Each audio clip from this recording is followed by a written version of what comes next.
Okay, here we are, EverQuest 2. This is an old game. It came out the same year as World of Warcraft. Um, just before World of Warcraft, in fact, which is partly why it didn't quite have as much fame. It kind of got overshadowed by WoW. So I am going to make a new character. I played this game before, all the way up to 100 on several characters, but I am going to make a new character, and we are going to see how this works.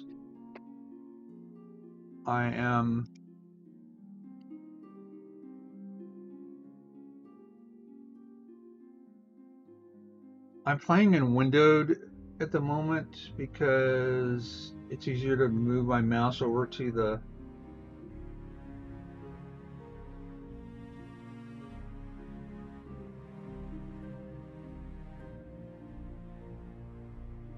I can figure out how to move my mouse without it. Is it that? No.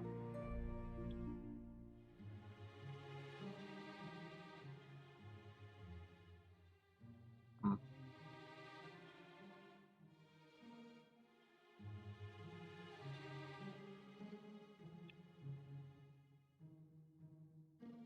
Windows control that? No.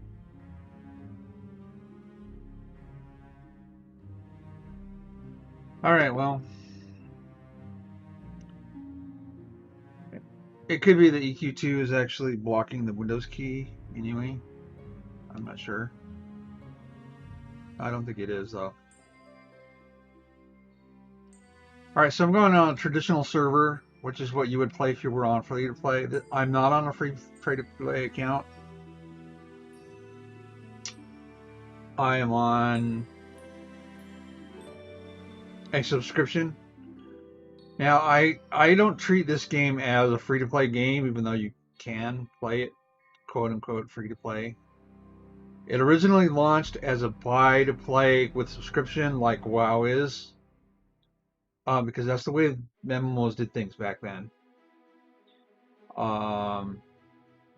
Since then, it has switched to a model of hybrid, where you can play free or you can subscribe for some additional benefits. When it first did that, it was horrible. You had like a limit on your hotkeys and stuff. It was just really dumb. But they've since changed that and made it a lot better. But there is still some things that you, in higher levels anyway, are going to want to subscribe. I'm just going to come out and say it.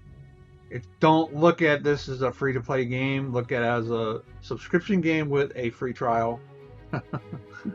And you'll do a lot better when you're forced with something that's going to make you have to pay. I'm not going to have any of that issue because I am subscribing. So we are going to create a new character. I don't know how many character slots available. I have 16 characters at the moment. There's like 22 possible classes, so yeah, there's a lot. So I don't even have all of the classes for the characters because I only have 16 characters.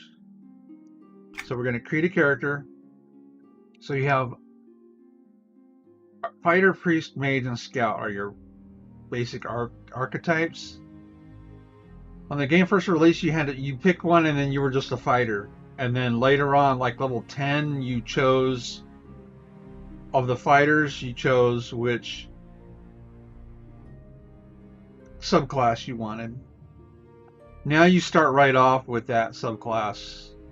And it's a lot better that way, actually. They've changed that for the better. So from the fighter, we could be Guardian, Berserker, Monk, Bruiser, Paladin, and Shadow Knight. Now the Guardian and Berserker are kind of like the Warrior in WoW. He's the basic tank type.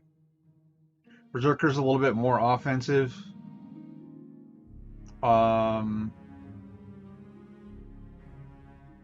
Some of these you can all. I think this is the good. This is the evil character.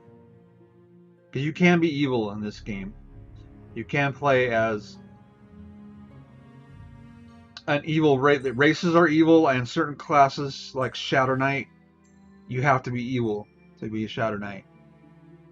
Malevolent crusaders who wreak fear, hate, and despair upon all those who oppose them. That kind of thing, right? Paladins are the good guys of the same thing. Epitome of honor and valor, paladins excel in martial combat while employing divine magic to enhance their abilities. So they have like divine magic from their gods, kind of like the WoW paladin. Shadow Knight is not. Don't get confused. It's not like the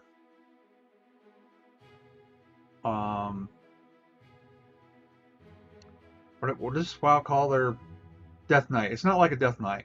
It's a little different. But they are considered evil in this game. And if you go to evil, even if you're playing like a neutral race, like a human, if you go to a good city, the guards are going to kill you if you're a Shadow Knight. And I think Bruiser might be the same. I'm not sure.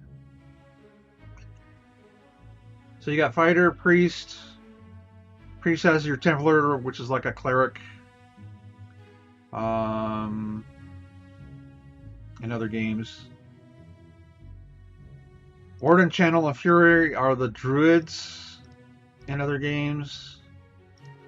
Mystic and Defiler is like a Shaman in other games. The Inquisitor is the evil cleric.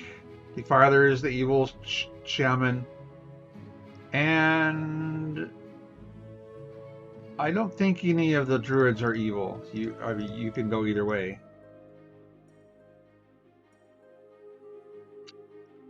And mage, you have wizards, the good guys. Warlocks are evil, I think. Yeah, death and decay. You're right. Illusionist and courser are like enchanters.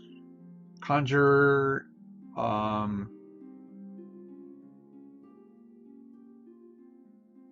don't know what you would call it. Like in EverQuest 1, it was called a magician. Most games have some kind of a pet class that's a caster, and that's basically the conjurer. The necromancer is the evil version of that. Instead of like elemental pets is what the conjurer does. Instead of that, he does death pets. So they're like undead servants. Usually, like you start out with a skeleton, I think.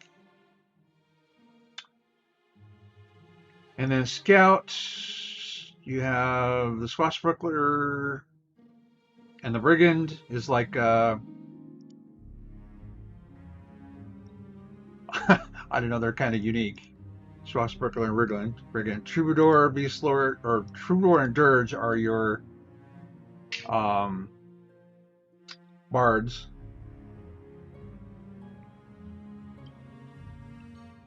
And they kind of follow the D&D style bard in that respect. The troubadour is the good guy, the dirge is the evil one. Ranger is a ranger. He's a bowcaster, but he also does dual wield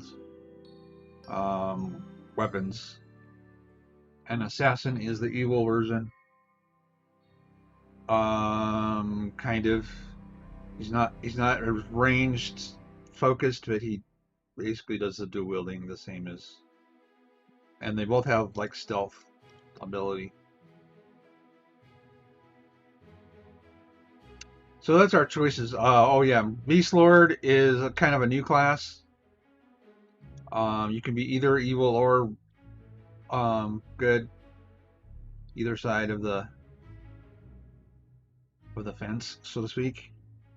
And and they're warriors of the true spirit. Beast lords and their warders work together to vanquish their foes or bolster their allies. So they're kind of like a monk who has a pet, a animal pet.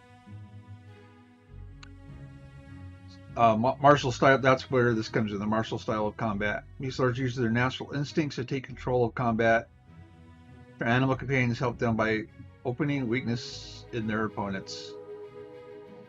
This is kind of what I'm leaning for my playthrough, because if anybody watching this maybe they're not familiar with the Beast Lord in EverQuest 2. In EverQuest 1 they had it a lot sooner than EverQuest 2 did,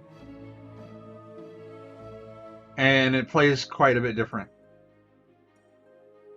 But it's a very fun class, very soloable class, and you used to have to pay to unlock it. I don't know how they do it now, honestly.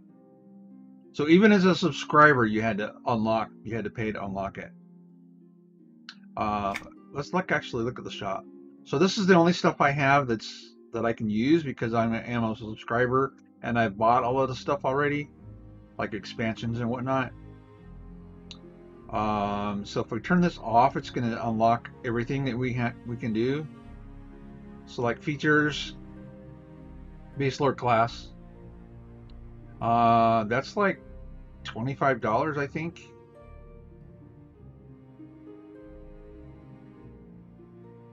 I don't remember what the succeeds are. I think it's about 100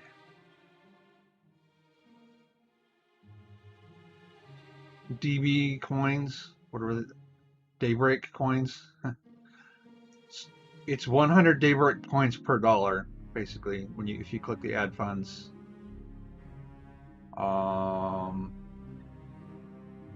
So that's what it costs to unlock that. Chandler is also another one you have to pay to unlock. Chandler is one of the healers. I didn't mention that one's under the priest. And adventure feature bundle lets you unlock mercenaries, the Beast Lord class, reforging, and trade skill apprentices, which is all nice stuff to have, but you can do without them, kind of thing. Prestige races, you have 2 races that you have to pay to unlock. The Erican,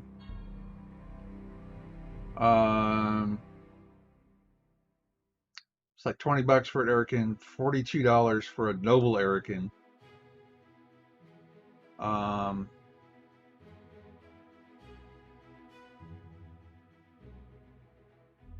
Purchasing this item will unlock the Erican race for your account. This item will not appear in your inventory. Your account will be flagged on purchase. So the Erican is kind of a race with wings, which is why it mentions up here flying and gliding are restricted to specific expansions.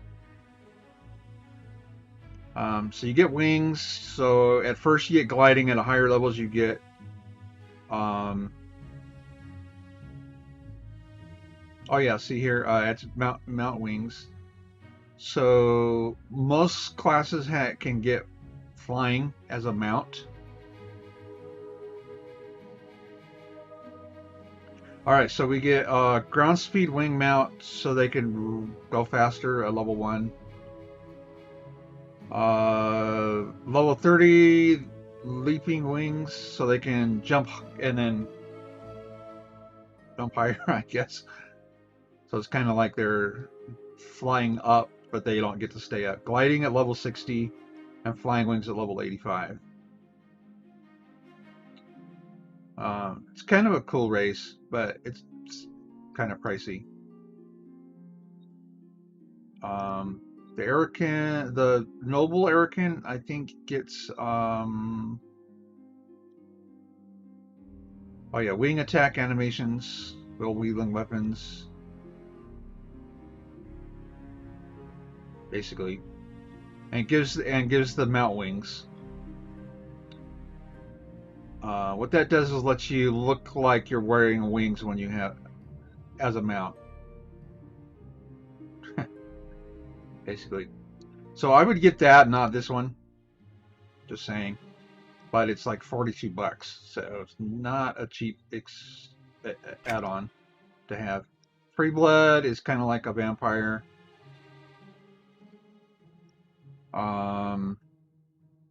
Free Blood race. Current item will allow you to use your claw attack and animations in place of equipped weapons. And also, so they look, even though you have a weapon equipped, they look like they're attacking with their claws. And then, it's an appearance item that you can add. And then, I guess the race doesn't give it to you, but there's an optional thing that lets you look like you're flying with as a bat, as like a, it's like you change into a swarm of bats kind of thing. Anyway, that's that. And then character slots. So is that all the stuff they have now? Now they do have expansions too, unless they include those now. I don't know. The only thing I can get is additional character slot because I have everything else. So anyway, that's the cast shop.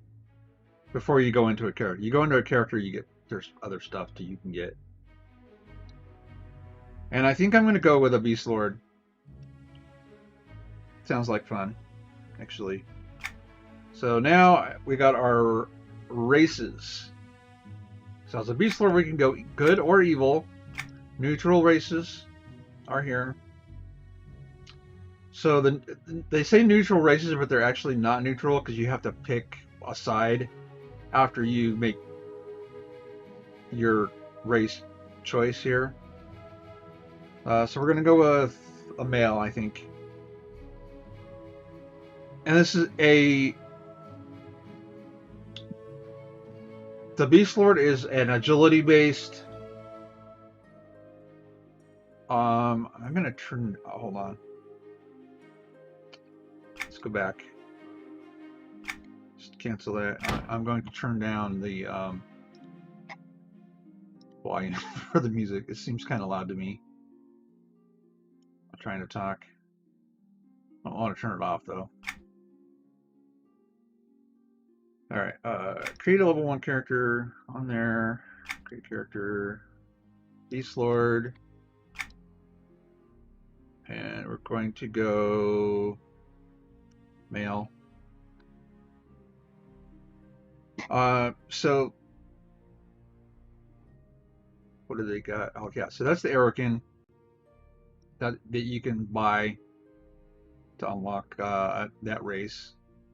They have horns, different options when you in the character creation for that, and they have, I think they have different wings too.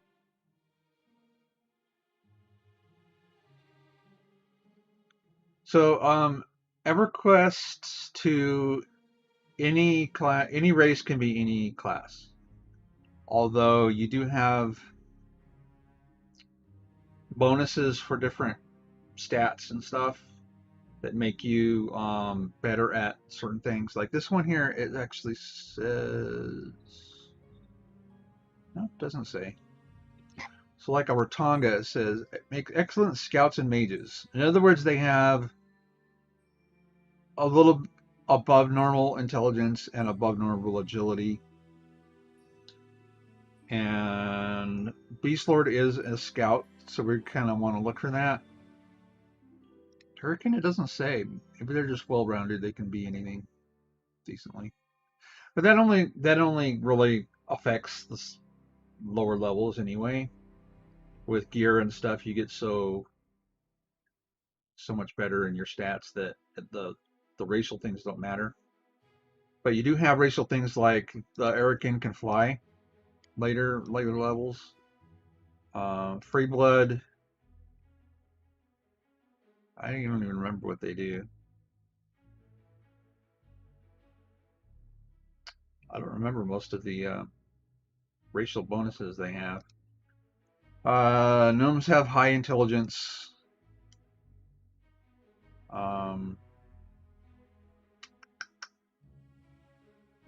Karens are strong and yeah, they're well rendered and are good at a variety of classes. But most their highest stats are strength and agility, I think. Barbarians are also strong. They make fighters, good fighters and priests. I have the alternate appearance turned on for everything, which is like a new character models that they added. So good.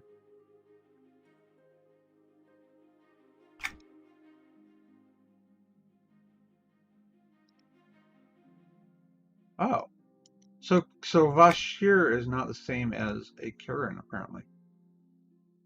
That's a new thing that you have to pay to unlock.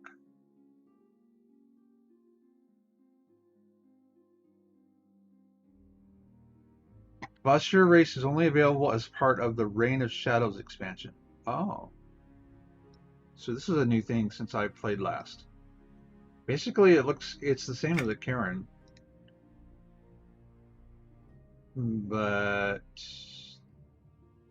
they come from somewhere else, I guess.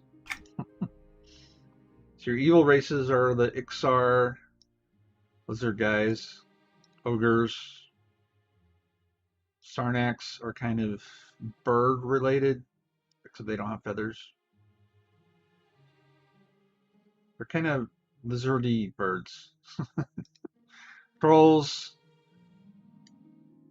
evil dudes who eat anything. Ixar and the trolls both have like a regen option in there as you level up. Your alternate advancement stuff. Erosai are evil fae, basically. They can fly and stuff. They have wings, just like the Arakan, except these guys are very, very small. So the good fae, see how small they are, and the evil Erosai, compare that to an ogre or a human. Human is the standard basic character, right? Gnomes are small. Dwarves are kind of small. Raglocks are kind of small. They hop and they run. So they're kind of a frog character. You got wood elves and half elves and dark elves. Oh, and there's high elves somewhere. High elves. You got all of the traditional elves for in fantasy. Halflings are like hobbits, basically. They use the term halfling because it's not copyrighted.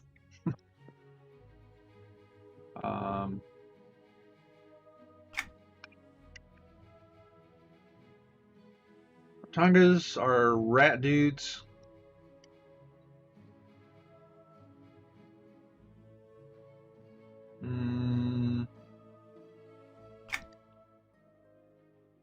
I don't know if we missed any of the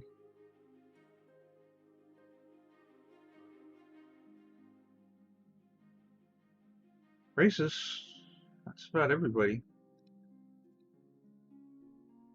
Now I like the evil characters better because most games don't let you play as an evil character. There is no evil and good in other games. Even okay, in EverQuest 1, the evil were evil and the good guys were good. In EverQuest 2, it's more of a gray area kind of thing, although they hate each other. Um, Basically, the lore makes them kind of grumpy. The evil are grumpy. They're not really evil like they are in EverQuest 1. But your evil races are evil. And we want to look for, see, this is fighter and priest. We want to look for scouts, right? Which is going to be the Erisai. That's a variety of classes. Sarnak's a good one. Dark Elf is good for that, and I think these are all good for fighters. Neutral, if I want to go evil, I can still play any of the neutral races. So I could do like a Rotanga, which is a good scout.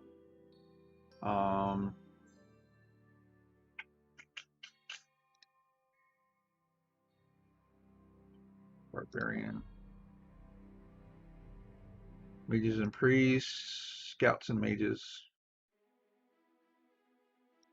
And I'm not sure what Ericans are good at. I don't remember what their racial abilities are, stuff. Human, your basic guy.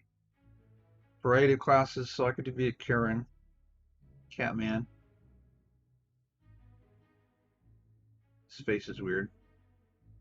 It's adjustable though. Gnomes are good scouts and mages. I just can't see being anything but a mage as a gnome. If you're doing PvP, maybe you would want to be a small character. And half elf. I think they have a little bit better agility than human.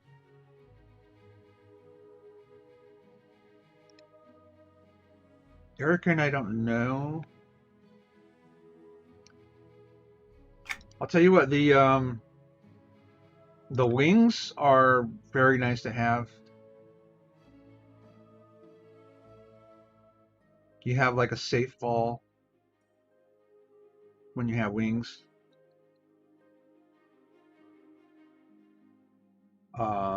And then of course you get to use your wings for flying without having to buy a mount.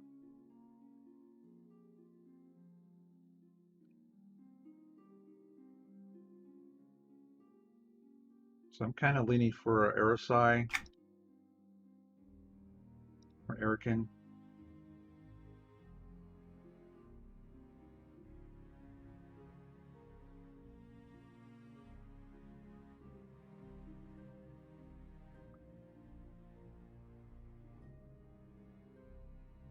Well, maybe we'll go Erican. I haven't played an Erican that much. I think I have one character. So maybe we'll play that just to see what it's like. And I think I bought the noble one, which was the expensive option for buying those to unlock that race. What the females look like. Basically, they look like humans with horns. Because, I mean, there's a human.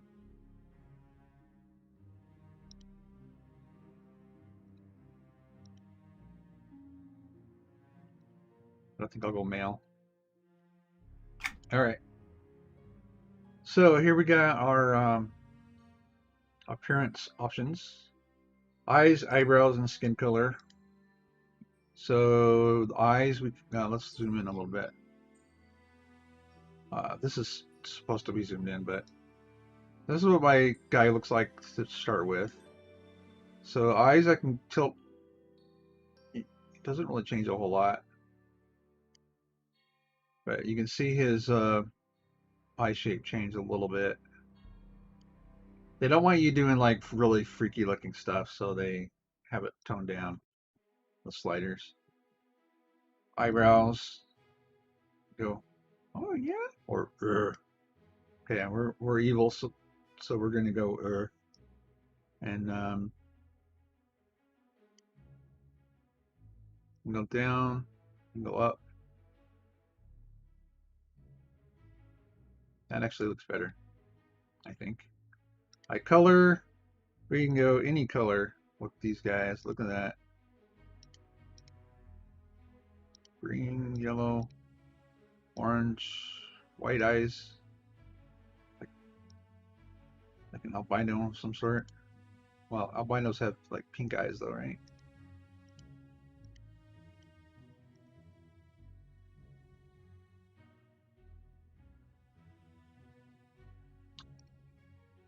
See, albinos have no pigment, and their eyes look red because it's reflecting the light, which tends to be on the red spectrum. Um,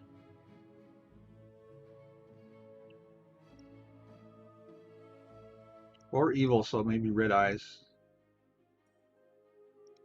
right?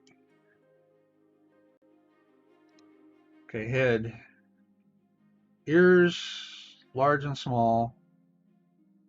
So they kind of have elven ears. All right, we'll do big ones. High and low. I'll go up that. Cheeks, full and thin. I'll go kind of gaunt. High cheekbones. Chin, narrow and wide.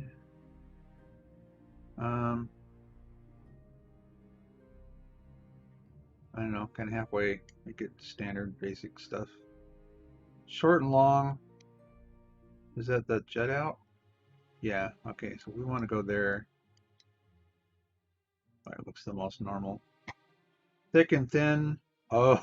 Yeah,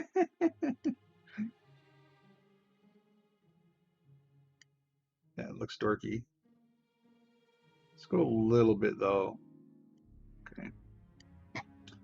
Lips. So you can make them smile or frown. Sort of. Full and thin lips. Narrow and wide mouth. We'll go wide. Nose. Okay, so we can go tilt down, tilt up, skinny or wide, short and long. And this actually looks like a pretty good nose. It actually looks like my nose in real life, kind of. All right. Oh, you can see what he looks like with a helmet on. So they get their ears squished, but their horns stick out.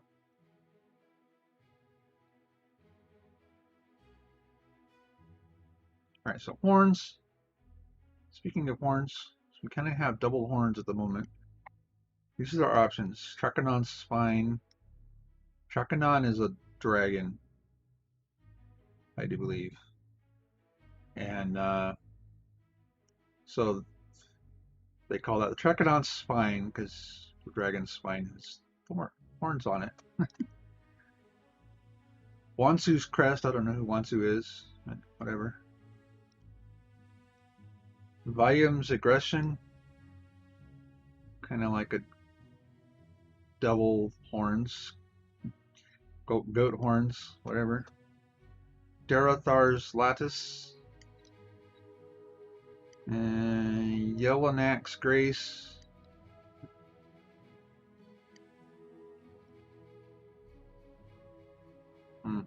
And Wuoshi's rage.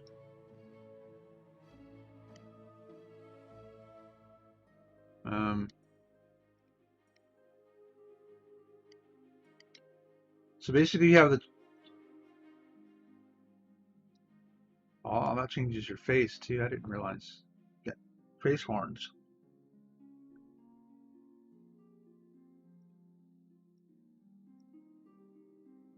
Okay, that one you don't have face horns. This one is almost the same horns. Whoops. They're farther back.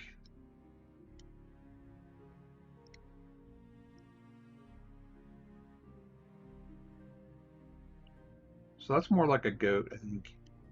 That one's more I don't know what, but I don't know if I like the facial horns.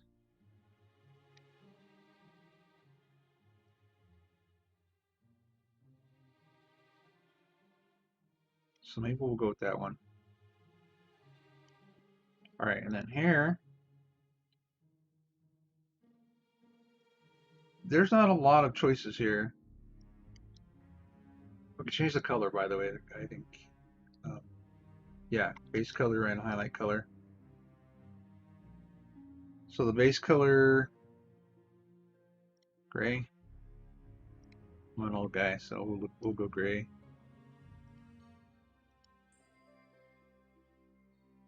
Highlights. Highlights take over the color of the hair.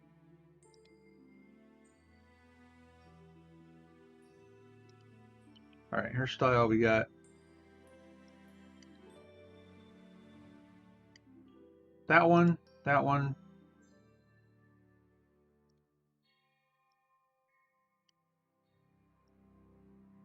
Head of the nest. It's got a ponytail.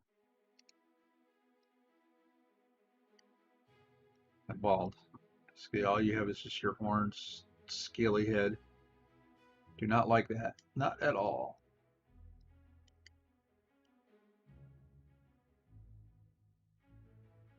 The only issue I have with long hair is it kind of ends up clipping on the armor, or like in the armor. So that one's all right.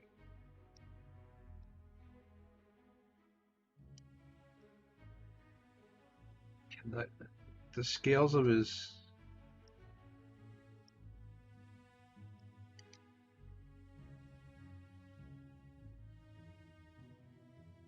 um,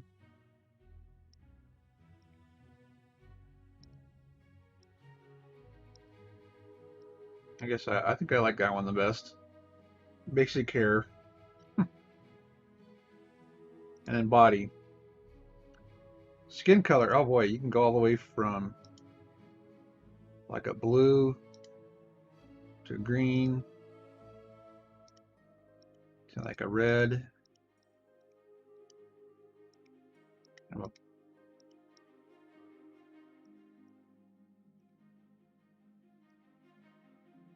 Quite a range here. Doesn't quite look like the color you're clicking on though.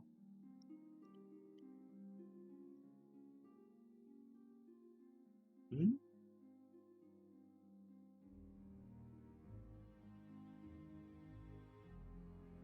Blue is not really blue unless you go pretty dark. Green.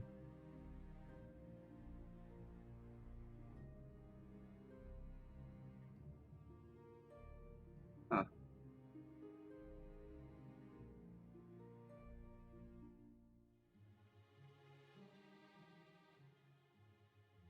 So maybe kind of a greenish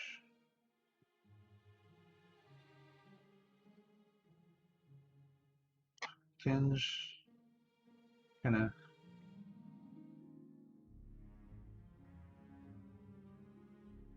But you don't get to change the wings color.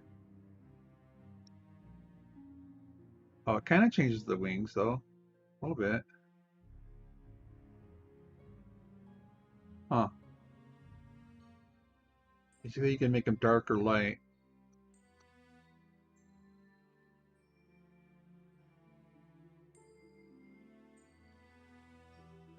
That color, you're like almost glowing. All right, let's go kind of dark. We are evil, right? We're going to be evil, anyway.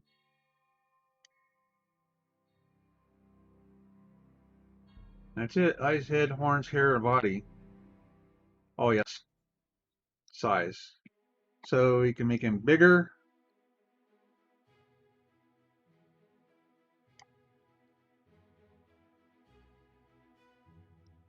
larger, smaller. Go on scout. Just go small. We're a small dude. Small for a human, not small compared to the small races or anything. All right. Next we got to our starting zone. So Overlord's Outpost and Queen's Colony are the good and evil newest zones that they've done for starting zones. It's kind of like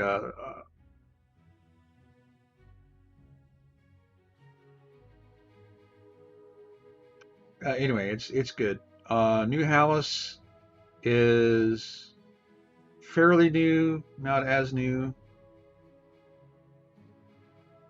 Kelethin, I think you could be evil or good in New Hallis. I don't remember. Gerwin is evil. Kelethin is good. Nirak is evil. I think we're going to go with Overlord's Outpost. Aligned with the city of Freeport, this temperate island within the Shattered Seas, more than a refuge for those rescued by the Far Seas Trading Company, it is an isle of opportunity. Blah, blah, blah. Okay. So then this is aligned with Kidos. New Hallis is neutral. You can play good or evil on there, I think.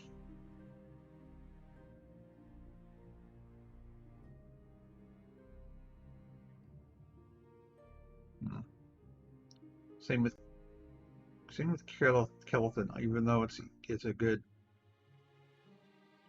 Yeah, so Neriak and Gorwin are the evil ones.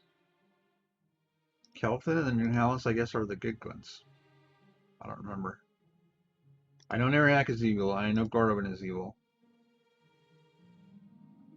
So I think we're going to do Overlord's Outpost because that's the newest zone for the evil races, or evil side of the fence. Next, now we have to name him and pick a server. I'm going to do Halls of Fate. All my characters are on that server.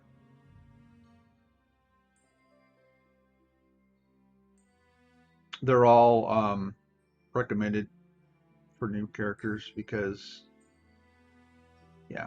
Anyway, RP is a roleplay server. It has rules. You have to name your character something that fits the lore, and your language is restricted by the game masters, sort of. I've heard people getting away with stuff, but anyway, Halls of Fate is where all my characters are, so I'm going to go there.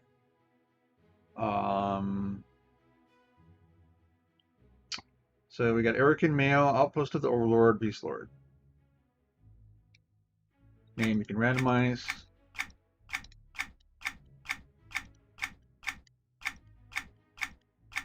Doesn't really matter that much. My characters, I have a tradition of starting my characters with Ord something, like Ordegar.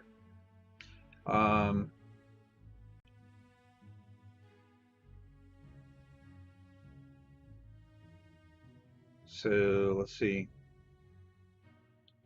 Ordazar with an X. How about that? Ordexar. Okay. Play. And there we are. So it changes that. Instead of saying, and playing used to go right into the game. Now it just takes you to the character select.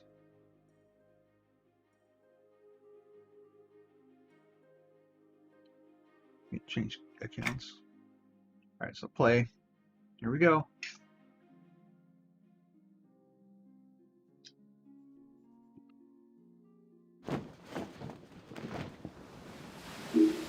Oh boy, I have to do some UI fixing.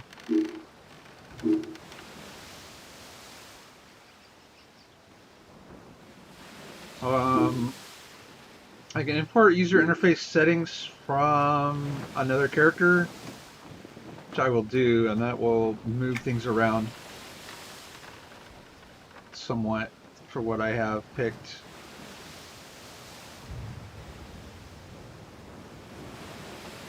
Welcome to EverQuest 2. It has like tutorial information.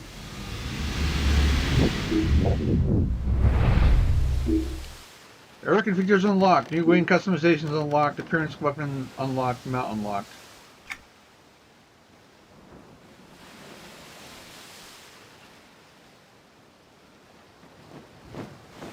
Petition is what you do to get help from customer service. Yeah.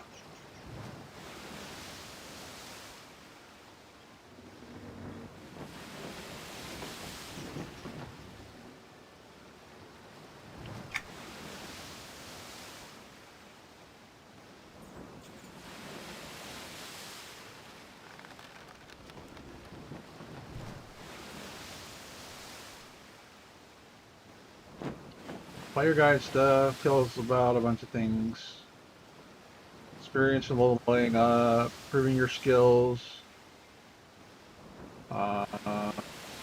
build and combat arts, combat, questing, crafting.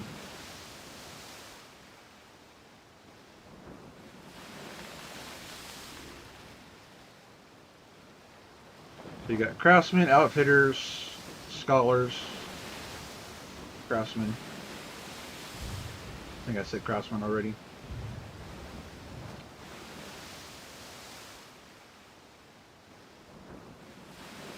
Poisons would be good for us. Jeweler for anybody.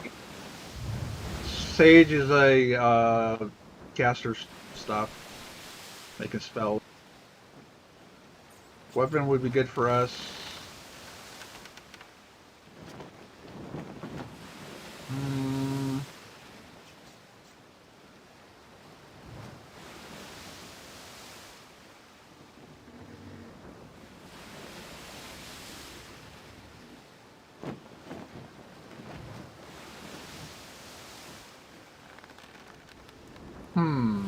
Yeah, I don't know. Anyway, I'm using a custom UI called Dark UI.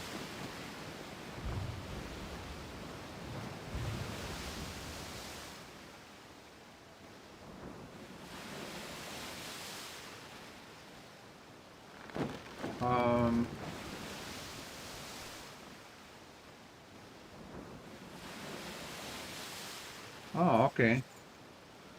That's a Dark UI thing, I'm pretty sure.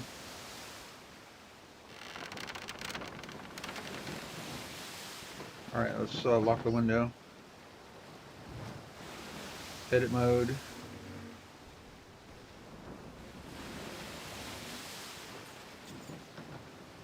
So some of the functions I have are different because of the Dark UI.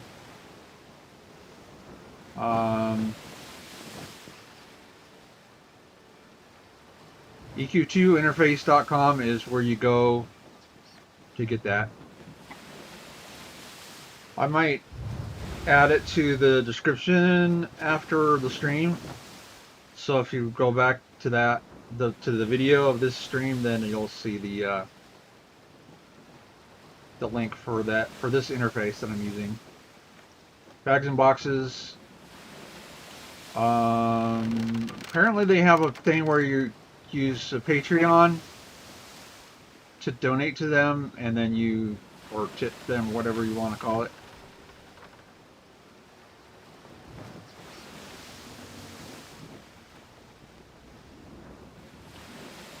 Lets you do some different things.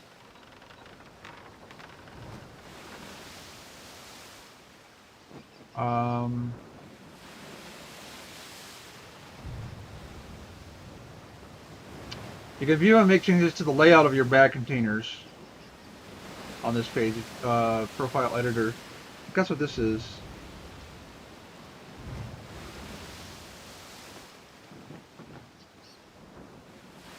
Yeah, okay, so here I can put I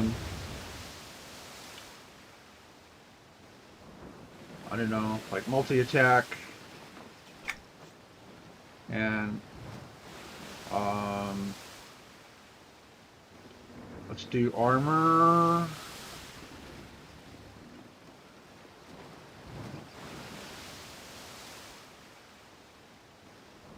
Crit chance. I don't know what some of this stuff is.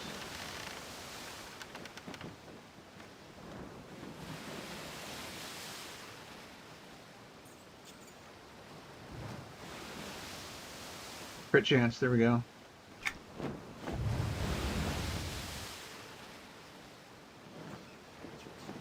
I put my DPS, mod, haste.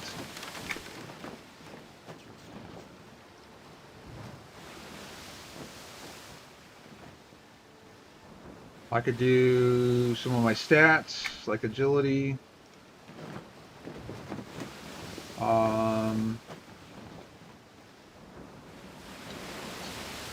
Stamina, strength, and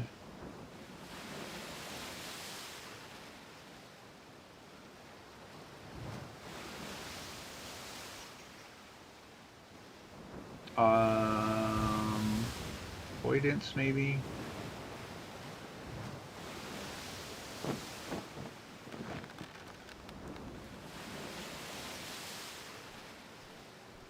Health.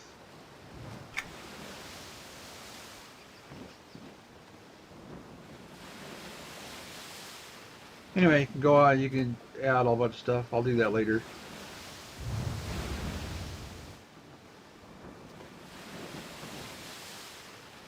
This is for the mercenary, which we don't have. And when you start the game, you're not going to have this window until you summon a mercenary. Mercenary is a premium feature. You have to pay for that. If you subscribe, you get it.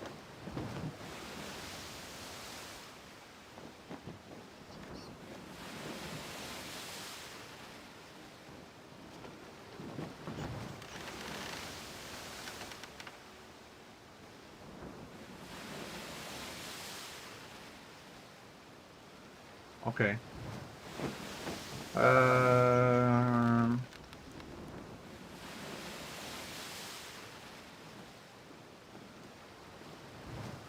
So the utility, yeah.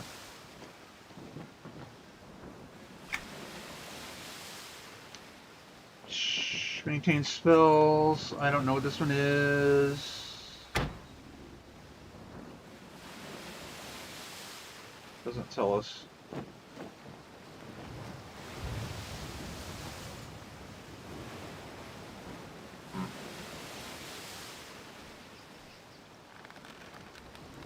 This is our group window right here.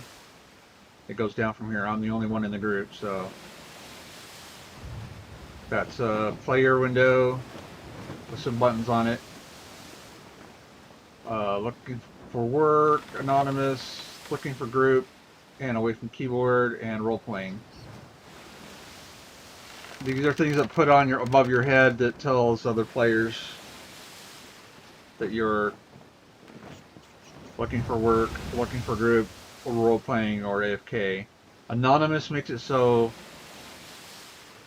if somebody says who Ordics are, it won't tell them who, what class I am, or what level.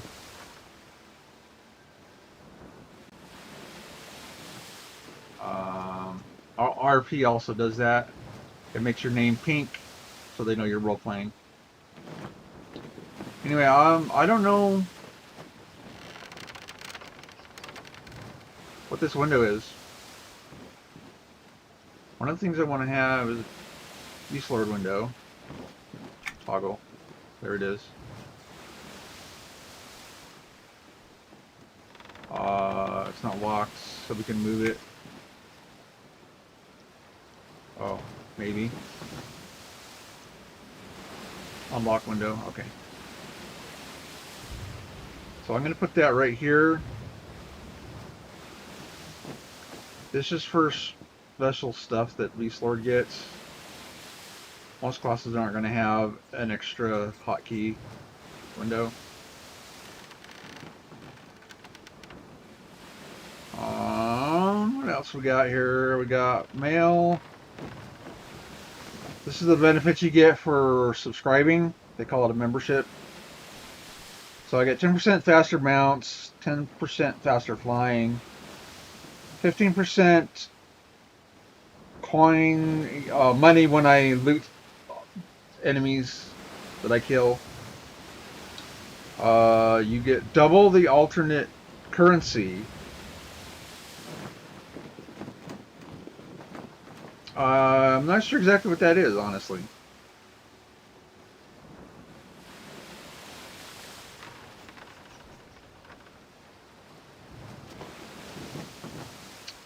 Let's see. Let's look at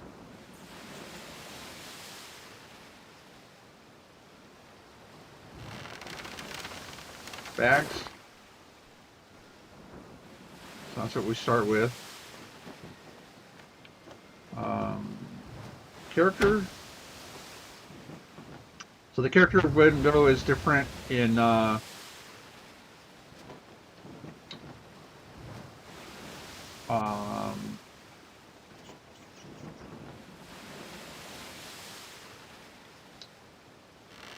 because of my UI. At least I think it is.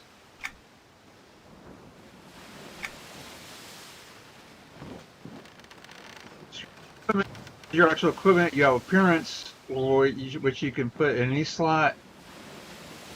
Any item that you could equip, you can put it in the appearance slot, and it will override the look of that you have equipped. So that way you can keep the stats of the gear and change your appearance with something that maybe has less stats or wrong stats or whatever. And it doesn't matter because it's not going to use those stats. Like in WoW when you, what do they call it when you, anyway, you can change the appearance of something. Same kind of thing. I have my wings equipped to look on there, and I have the weapons so that I look like I'm using my American fighting, my claws, which is fine for a beast lord.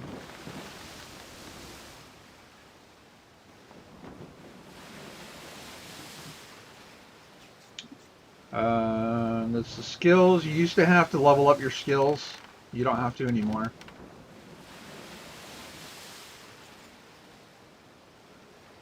But different classes will have different skills. This is my faction. You can see Killathin and New Hollis. Yeah, so that was the starting ones. They are good aligned. City of Kinos is the major city for the good side. Neriak is the evil city. Gorlin, they don't really like you, but you're only apprehensive. I could actually go there, and I'd be all right. But Scowls means that they will attack you. The guards will attack you, and most NPCs will.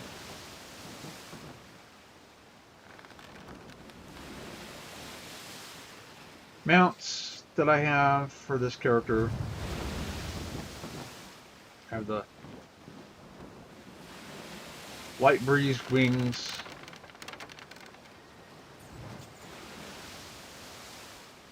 So there is a summon mount ability.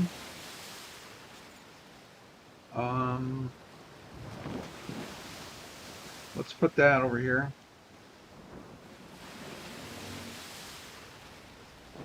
I don't know if I could do that on the boat.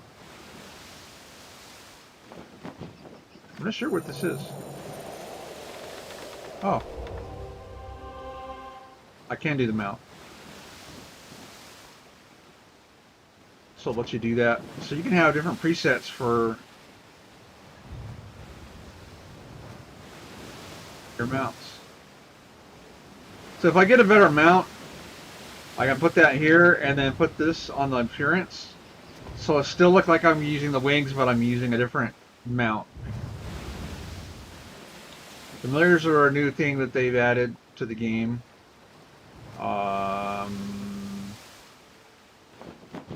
Might need that expansion for that. Don't have any mercenaries.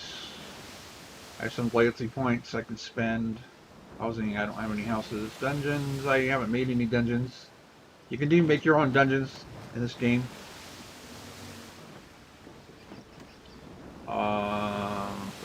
Store items, options. So the stuff that my UI adds to there, you normally wouldn't have in your but Dark UI adds this stuff. You would have to come in here and you can flag yourself. Hold on a minute. Okay, so I did AFK automatically because I moved. I mean, I haven't moved. So if I move it, you notice it goes away.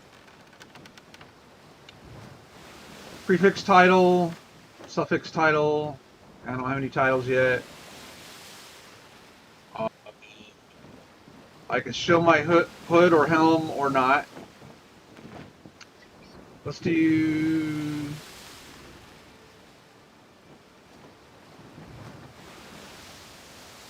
Okay, we'll do that.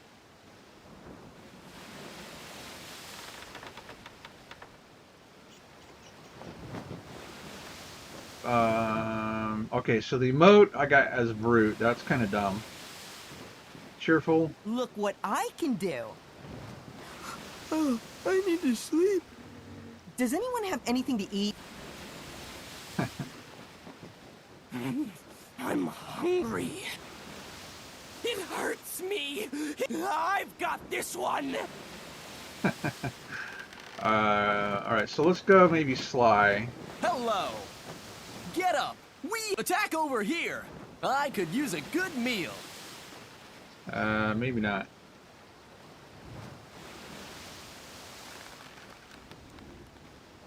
I kind of like it insane or... I need a drink. This one's next. Get out of the way. An opportunity presents itself. Okay, that's a good one. So your default combat sounds.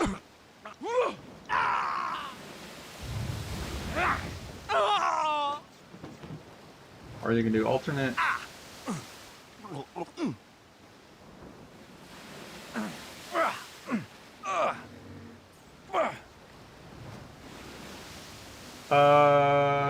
The North American Worlds will be restarted at 11:30 p.m.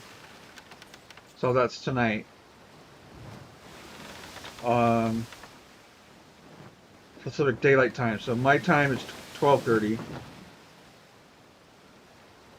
Eastern Time would be 2:30.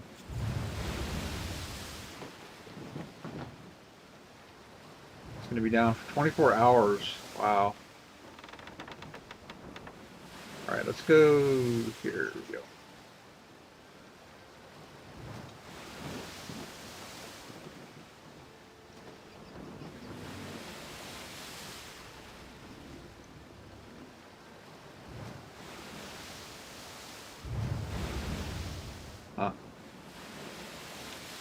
Okay, I want to decline duels.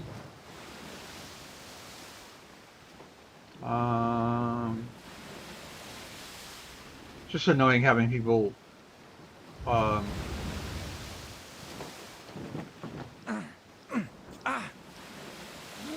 that's pretty decent basic sounds. Auto attack mode. So when I attack something with one of my skills, it'll automatically do auto attack.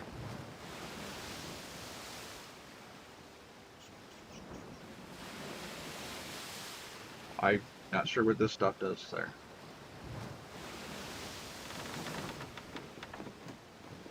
EQ2 share, what you put, like whenever you level or whatever, it does a paste automatically paste to your Facebook.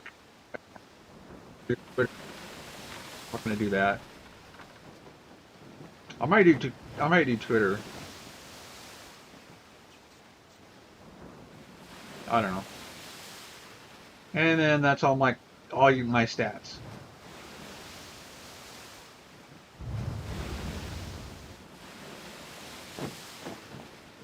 So Americans have increased strength.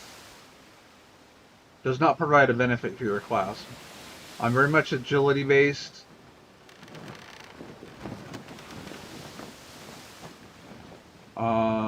And then stamina is everybody that basically boosts your health. No benefit with intelligence, no benefit with wisdom either.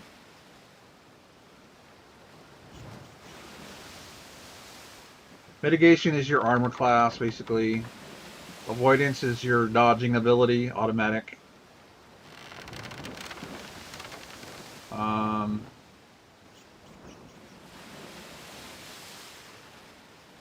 Green means you're normal if you're, or white is normal, and green means you're boosted by some reason, usually gear. And red means you're debuffed.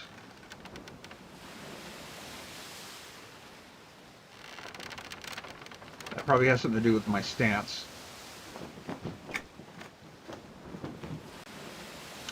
Alright.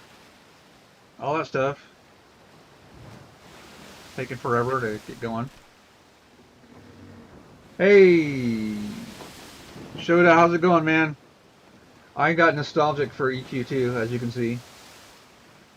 I'm playing an American, which is one of their newer races that they have a premium race, right?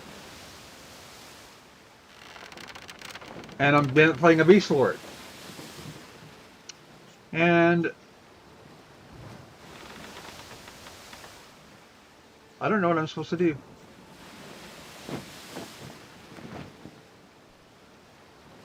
There's no map for this zone.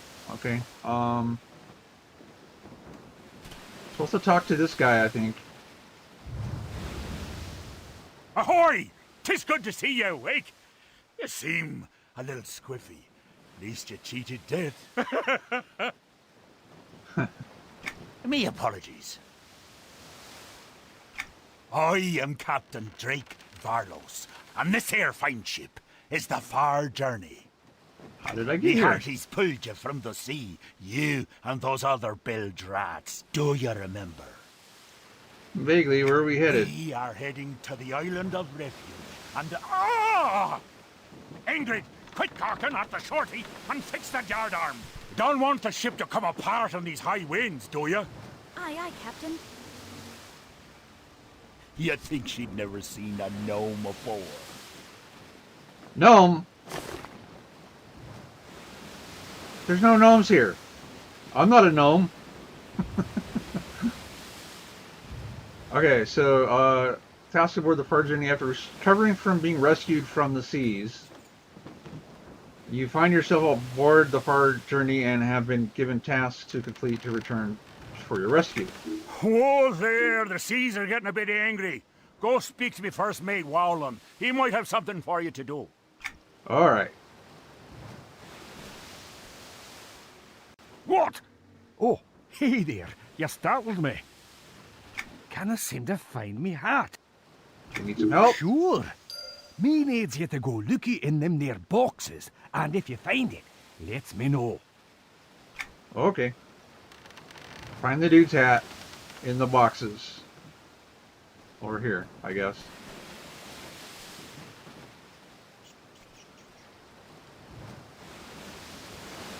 Or is it in these boxes? Alright, I'll start with this one. Open. Ooh. So I got a small bag, which is the same size as the bags I have. I get cloth armor that is not as good as what I have. And here's his hat.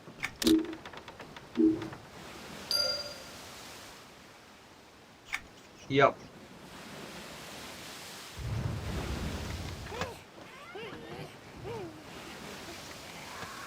Those are empty. Oh, there's a gnome.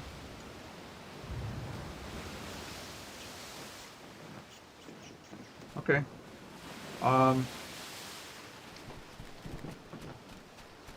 It's me heart.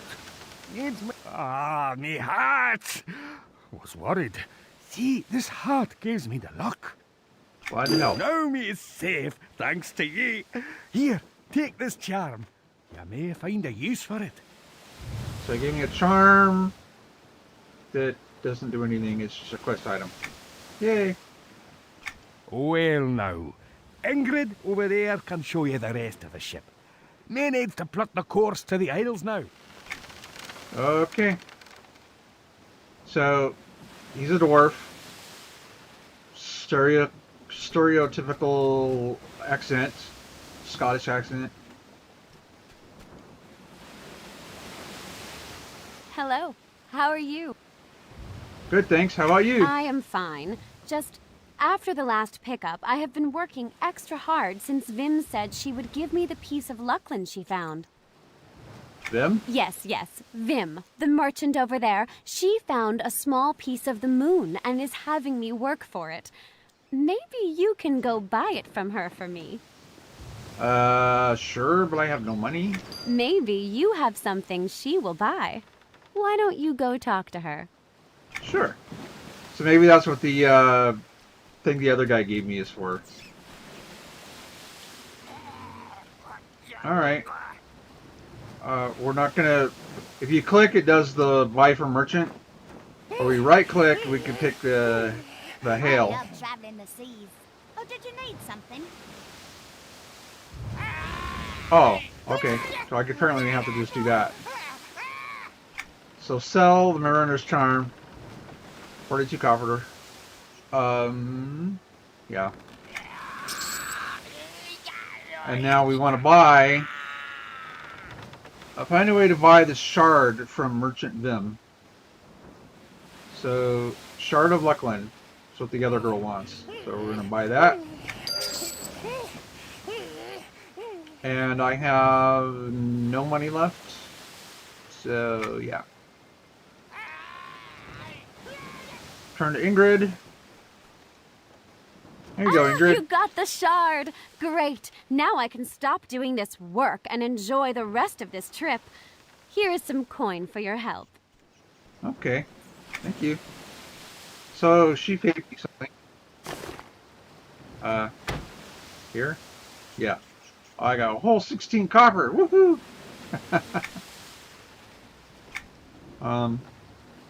Alright.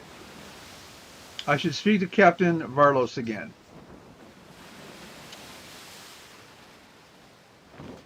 Okay, my... What? Oh, that's what that... Okay. So my UI that I have also lets me do some things. If I come over here, see it's got like the circle. If I go over to there, I can look up the Wikia or the EQ2U, which is two websites. And the game has a browser built in. So if I click on that, it'll bring up that quest information from the Wikia. Maybe.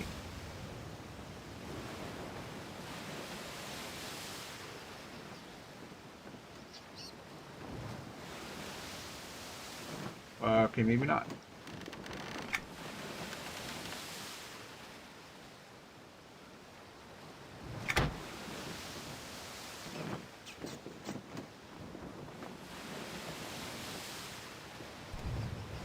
Huh. Apparently this isn't working. Maybe the website is defunct. Try that one. Okay, there we go. No player has completed this quest since July 24th, 2012. Okay, well, you're wrong. Because I'm pretty sure people have done this since then. Maybe not. Maybe nobody plays this game anymore. Avast ye, we need to talk. Well, What is it? 'tis bit of a problem. You see, there be rats on board. The vermin keep eating the supplies, and I need ya to go feed them to the deep afore they eat anything else. So you want me to kill them? Yeah, that's what we be needing. How do you expect me to kill them? This ear club, it is nice and splintered. Sure to cause them some pain, ha ha. Okay. So that's not as good as my Beast Lord Fist Wraps, so I'm not going to equip it. But thank you. Aye aye, Captain. Alright, so I gotta kill rats. So boink. And boink.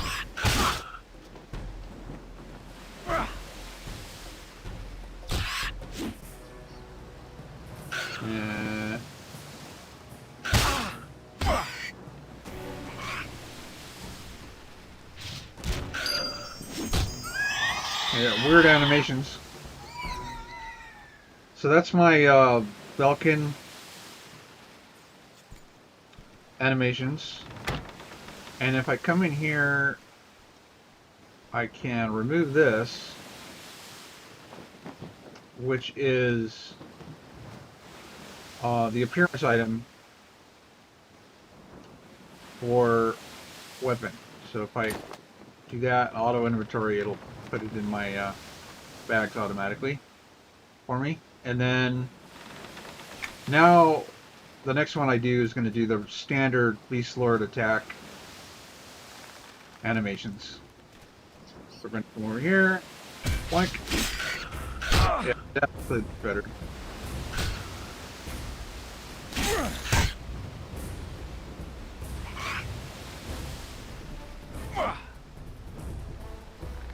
So that's what the Beast Lord weapons look like. Woo, level 2! Yay! Got a new ability.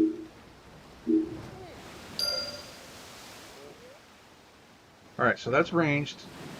Unlock window. No.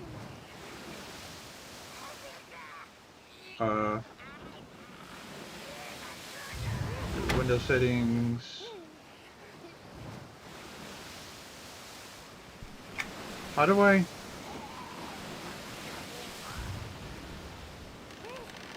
Hotbar settings. Oh yeah, here we go. Allow draggable icons. So that's going to go here. That's my stealth. I'm going to put that there.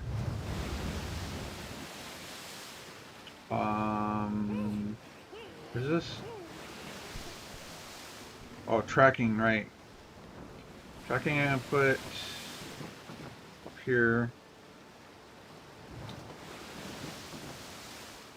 Alright, so we, this is just auto tack. I can take that off because there's another keyboard button we can use. Or it will auto attack when we do one of these attacks. And this is the new attack we just got. Oh, I do have a warder. That's good. All right. Let's put that here and put that in a control. I'm not going to be using the keyboard though, so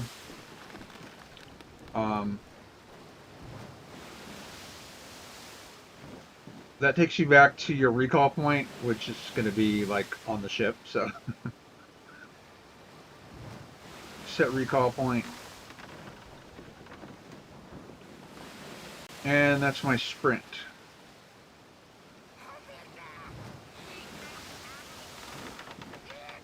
I forgot this game had sprint. I'll have to change that to a key. I have faint memories of crazy rats with tinfoil hats. Yeah. Voices in my head tell me to kill you. Yeah.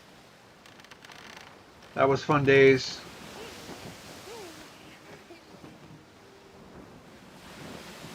My computer handles a lot better. I used to play with shadows off because my let's see if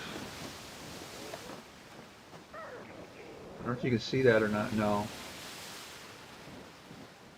I'm using about 20% of my CPU and about 50%, 52% of my GPU. 20% of my graphics RAM, 36% of my total RAM, and my frame rate is 113.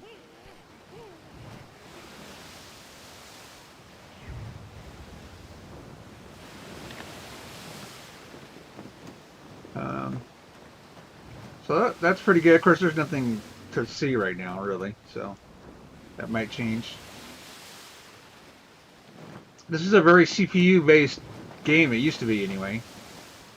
A kind of weird shadow effect going on here. I don't like that. I'm guessing that has to do with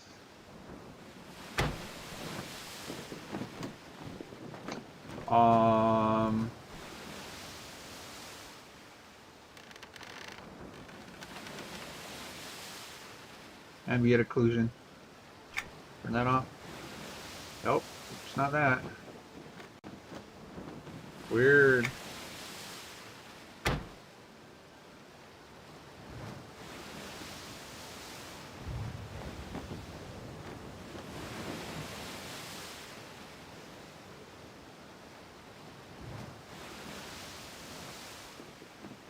Well, that turned off my shadow too. Well, I'd rather have that.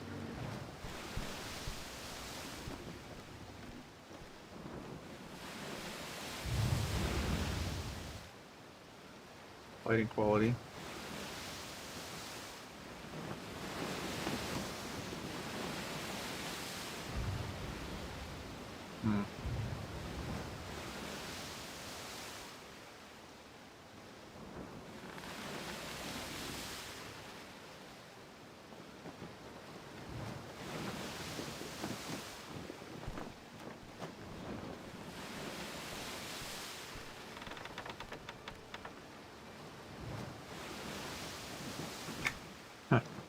All right. I that is really annoying, but I think that's just the way the game works. If you have shadows on, maybe that's why I turned off shadows before. I should speak to Captain Varlos. I still don't know what this window is. I can move it if I need to, but it's not the group window. That's my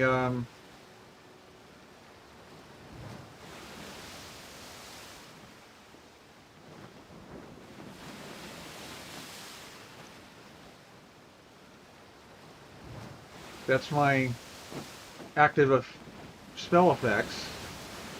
So it's not that. I don't know. Dr. Barlows. You made quick work of them vermin. Thank you. Wait, is that a... It can be. Quick, Ingrid! Secure the loot! There'll be a Drakota off the bow! Quick now! Secure those chests! Drakota! Oh no! Blimey, that was close. It's been near 2 months since the last reported sighting of one of them. That damnable goblin has escaped! And look, me beautiful ship is on fire! Ye must put an end to his life afore he tears me ship apart!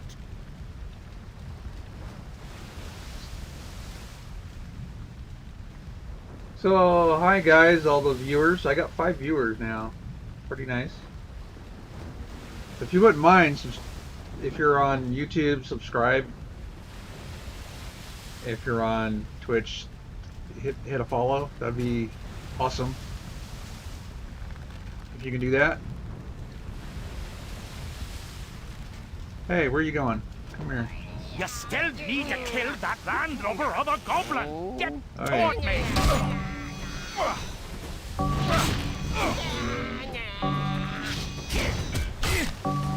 What? My doesn't auto attack?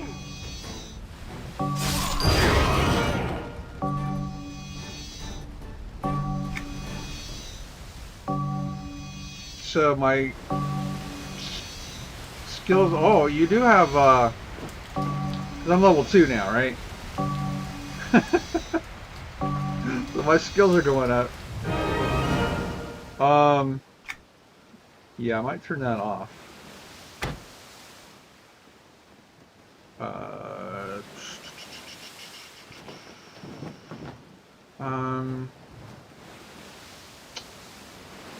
Yeah, I'm just not sure where that.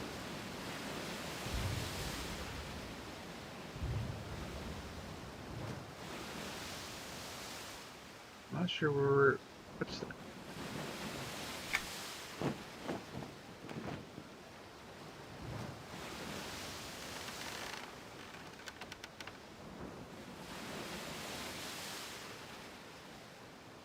Let's do that. Shoot.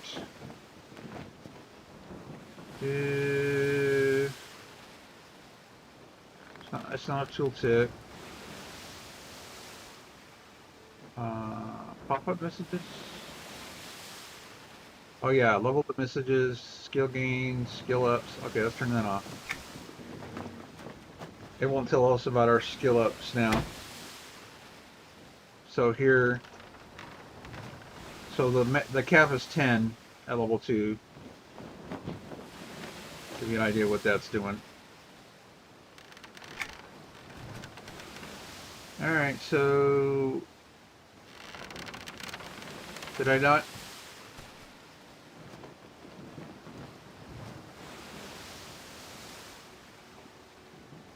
I have no quest. Completed all the tasks assigned to me by Captain Marlos aboard the Fraternity. Okay. And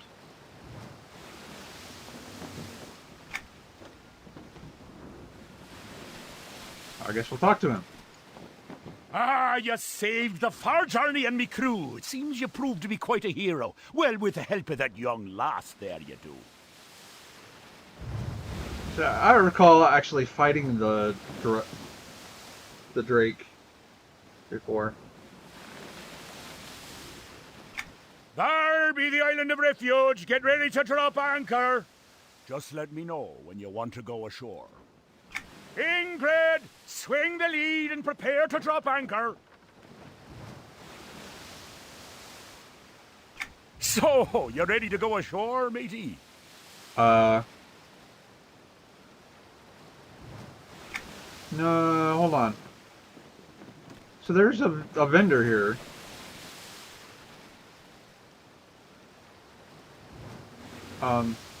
Here. She moved. Looking for something sturdy to wear? I only have 16 copper.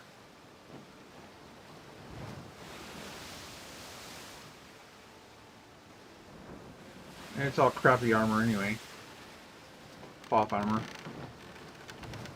I don't have anything to sell, so okay. I guess I'm ready to go back. This is basically a tutorial. Okay, continue. Yes. Don't you mind. We get paid to do that. Good point. Islet Refuge. Oh! This was the original island that they had in the game. They changed it to other,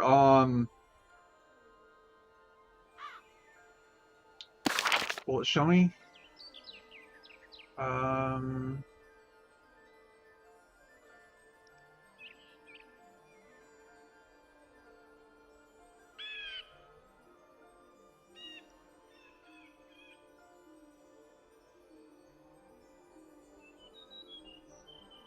Yeah, well, anyway, see, they changed it to the other things. So, like, Neriac, and Darklight Wood is where you would start. Stuff like that. And then they added some other things, too. But,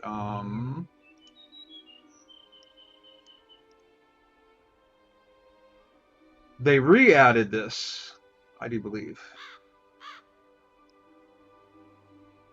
That's why nobody's played it since, like, 2014 or something.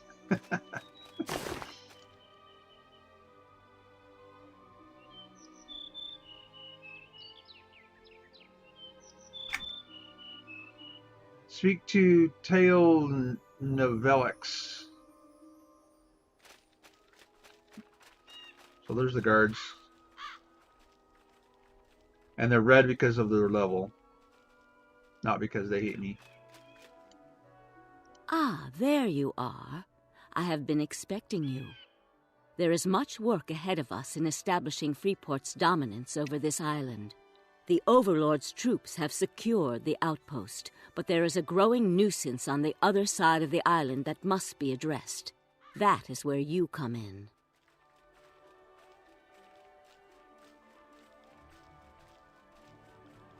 You still there, Shota?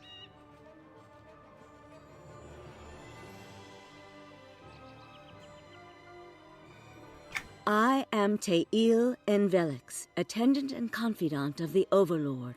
I am here to ensure that our operation on this island is successful. You, on the other hand, will be assisting us with some field work to help prepare you for life as a citizen of Freeport.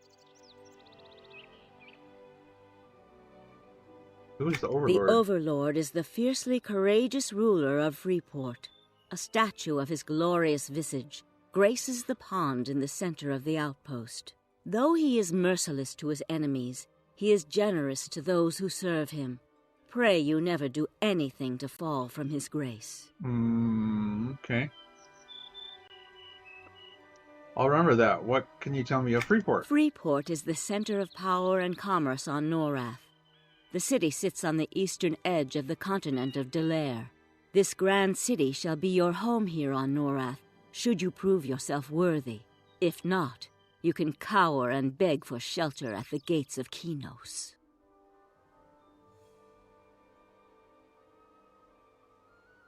So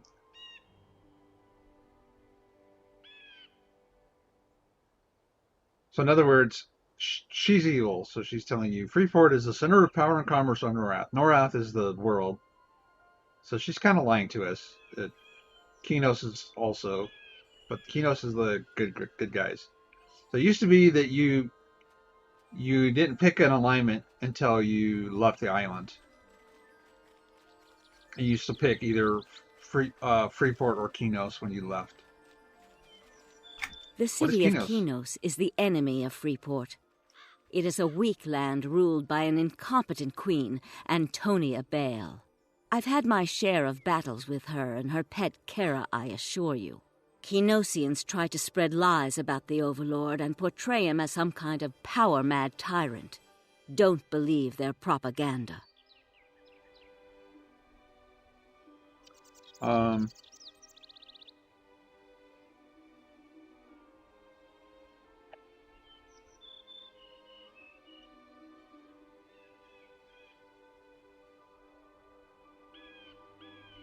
Hold on. I'm going to actually change something with Steam. There is a way to set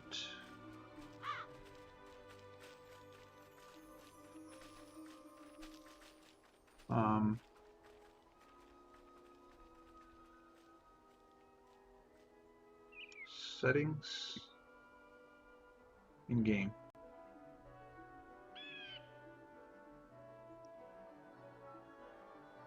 Let's do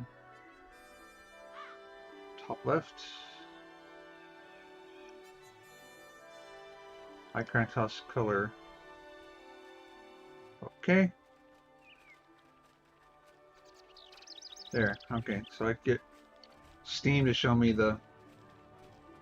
my frame rate.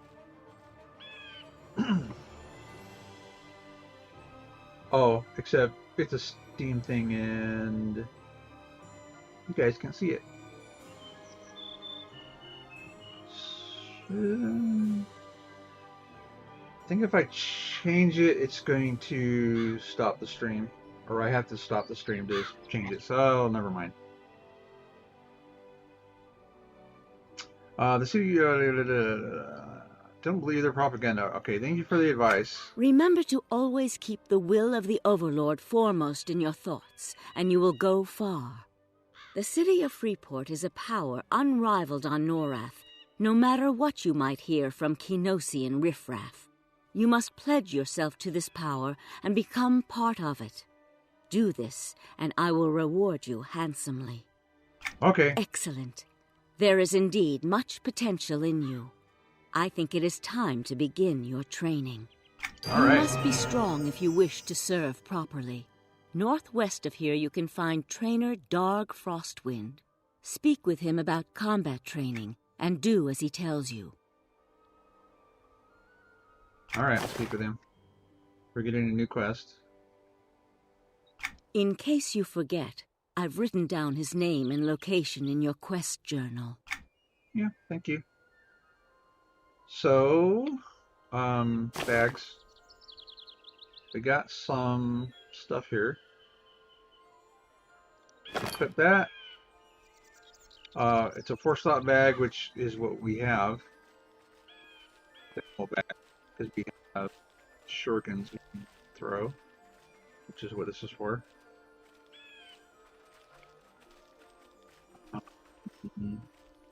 That's our, so it makes it look like we're attacking with our racial claws.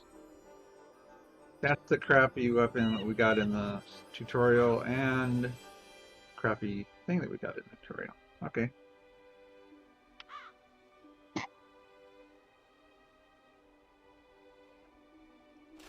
And here is, I think there is, used to be a quest there. It might still be. maybe that we just have to get the quest. We're supposed to talk to this guy, which is why it's flanking. And he has a book symbol flashing. And a book symbol. So that symbol there is like the question mark in World of Warcraft. Greetings. I've been stationed here at the outpost to teach new recruits the finer points of combat. After all, it's our duty to honor the Overlord by achieving legendary victories in his glorious name. Well, what do you want to know? Something basic or something more advanced? Many different elements are involved in successful combat. I can teach you a few of the basics, such as how to begin a fight, the difference between a melee and ranged combat, and earning rewards for victory. Yeah, I don't want to do that. Options. There was something that I wanted to do here.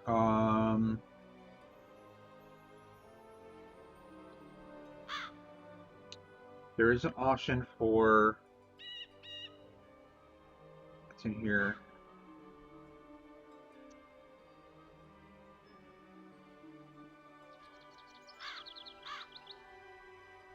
Command keys.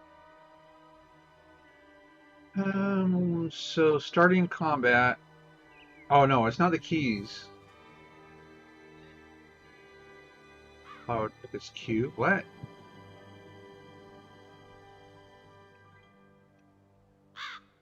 Oh.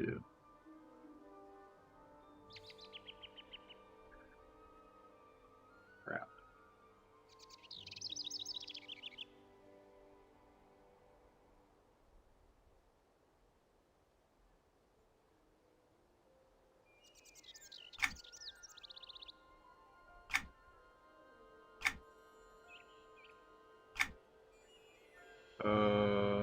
Alrighty.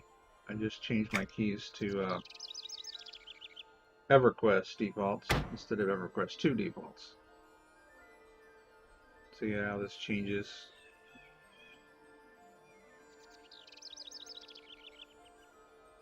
Default action is F, okay. Auto detect is Q. Same? Really? Okay, I don't like that. So let's change it to that.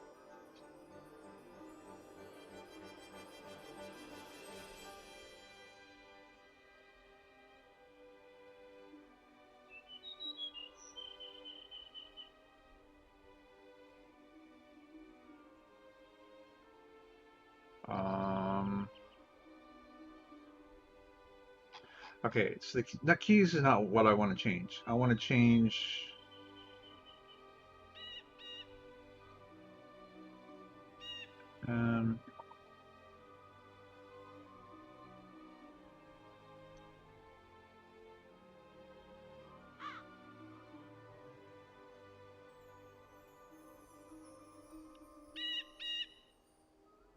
you should be able to lock your encounter.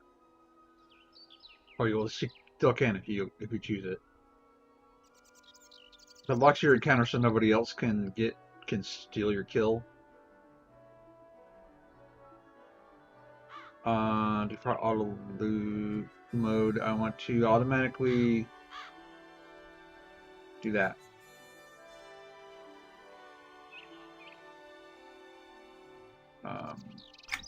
Accept. But that's not what I'm looking for either. Internet models.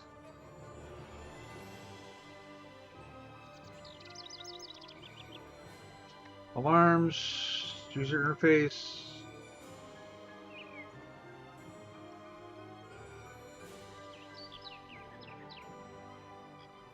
There is an option for having auto target start when you do an ability, which is what I want to do.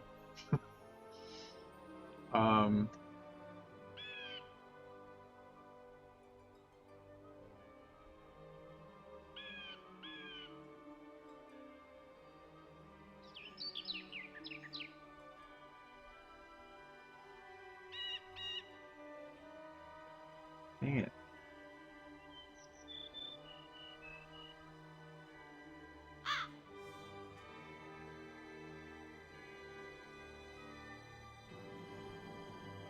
Combat bubbles. Pop-up messages, trade skills, screenshot, chat window, extended chat window. Combat bubble, game features. Oh, here we go.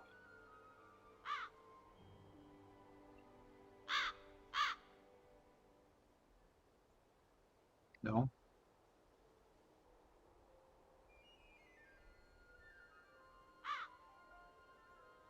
No. This game has so many features, or so many settings.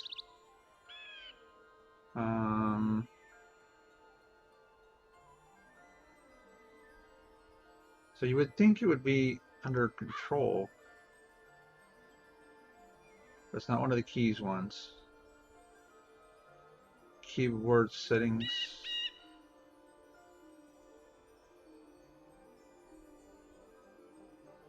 Mouse settings.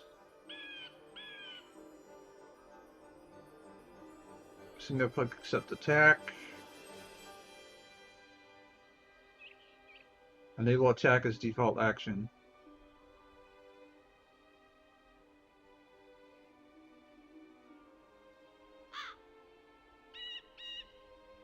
Okay, so if I do, okay. At your service. Very well. The nearby sparring partners to my left are all looking to fight. They may hurt you, but they won't kill you. Return to me once you've bested one of them in combat. Okay.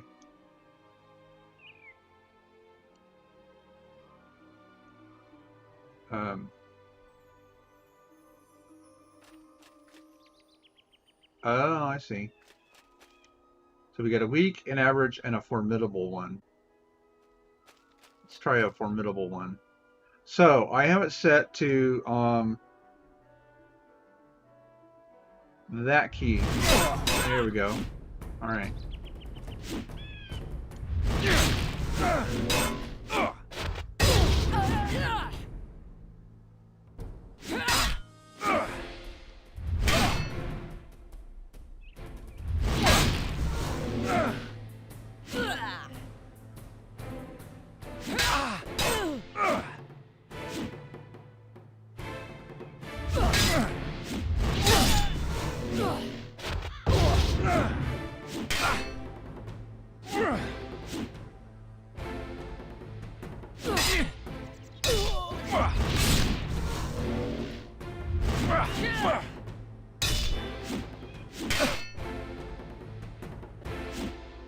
Yeah, this is really formidable.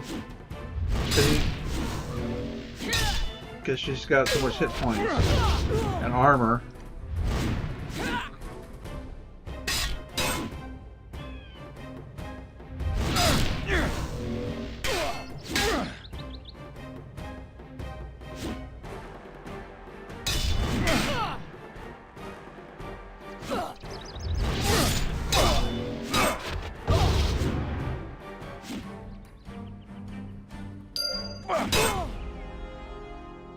Well done. Compare that to the weak one.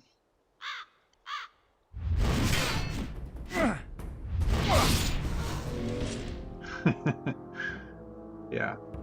Average is pretty much the same as you, or like your level. Let's see how that one is.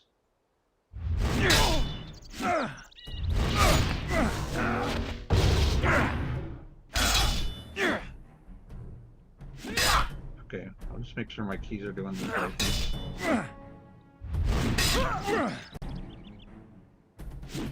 I'm not doing auto. Oh, I am doing auto attack. Okay.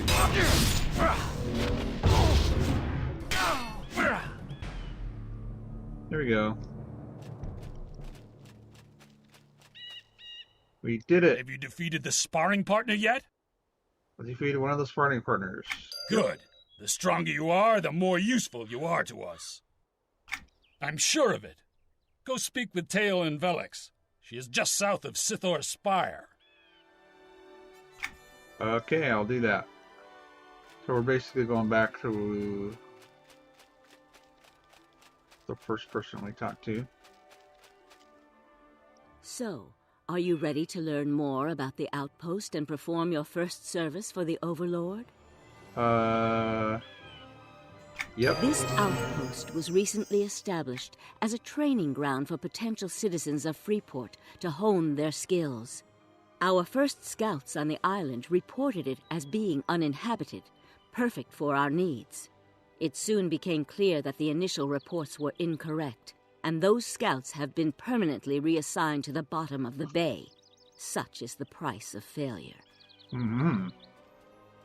Keep that in mind. So who are the inhabitants? The intruders are a sect of the Tunarian Alliance, a lowly order of vermin originating from Kinos. As a true servant of the Overlord, your duty is to eliminate them.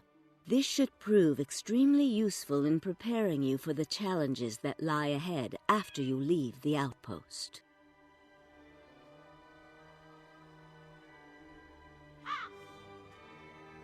So I should go wipe them out. Not just yet. You will strike against those Kinosian scum when the time is right. Uh-huh. First, we need to see if that weapon of yours is working. Are you ready for your first test? Okay. Go talk to Chef Gorga, just past the west archway. Chef? She needs help gathering supplies to feed the members of the Freeport militia who guard this outpost, which should provide a chance to test your combat skills. There is more to hunt on this island than just Kinosians. Okay. Report back to me when your duties with Chef Gorga are done. Alrighty. So, Chef Gorga is out here.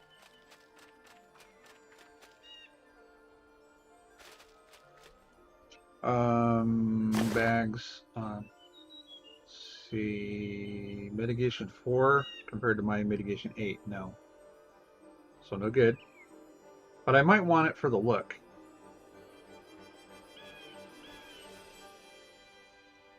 Although the gear we start with is pretty cool.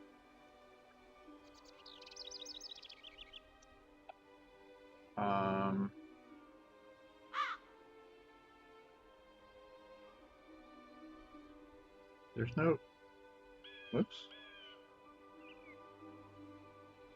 Oh, there we go.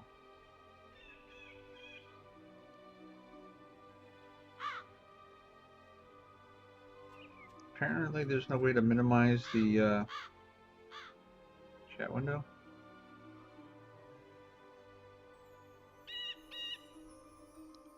Dark UI settings, show chat categories, show chat log times. Reduce tab font sizes. Oh yeah, so instead of big main chat and combat, it's smaller.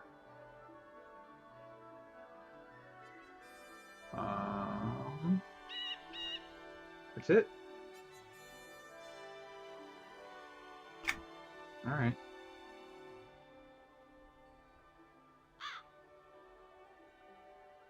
So this chat here is just like general world chat.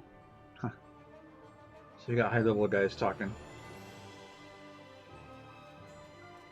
So what does she sell?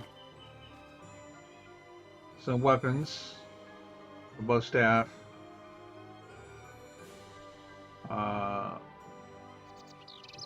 elm cudgel, fighting batons, quarterstaff, short bow.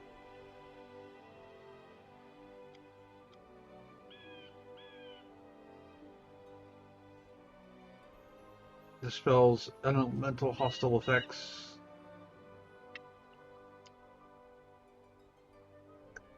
Noxious hostile effects.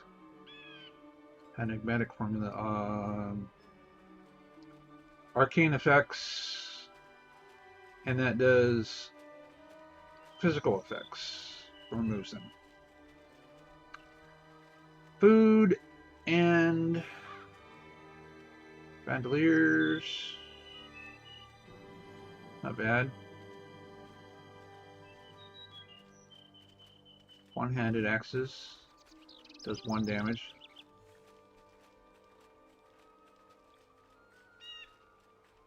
And cutlass.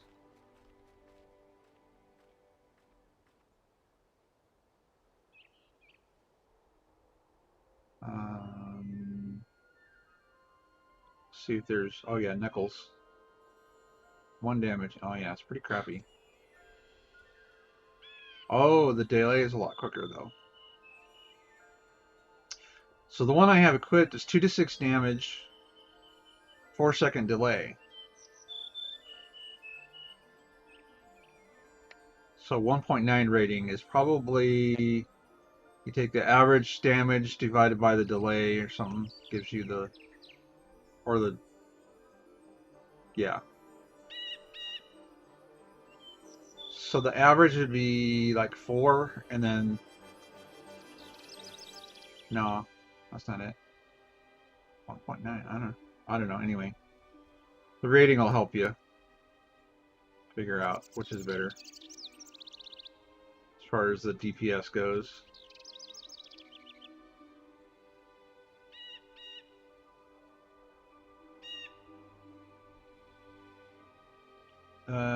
So there's no 10.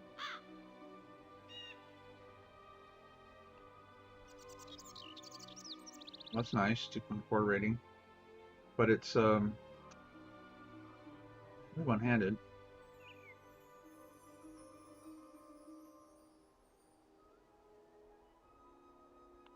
So the heck, this spear's a way to go. 2.4 rating, one-handed.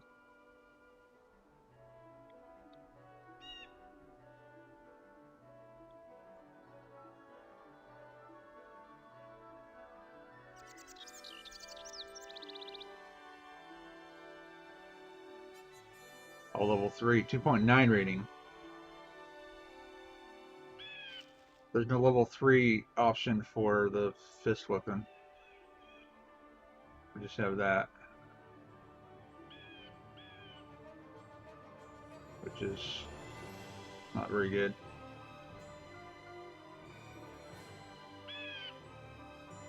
Alright. Got an idea of what they got here.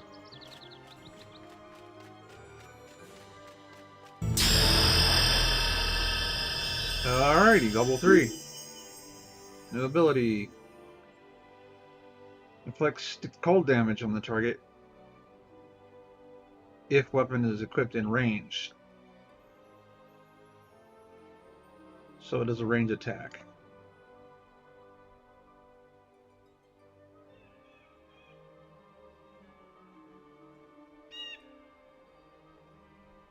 Melee damage, melee damage. Also, that's gone up because we leveled. Yeah, everything's gone up pretty much. So this is who we're supposed to talk to here. Chef Gorga. Need to wait for the stew to be done. No firsties. Many militia to feed. Your mouth no bigger than the rest. So Chef Gorga is a troll. Ah, yes. Tails said you were coming. Good then. Gorga can stir the pot while you goes to collect more ingredients.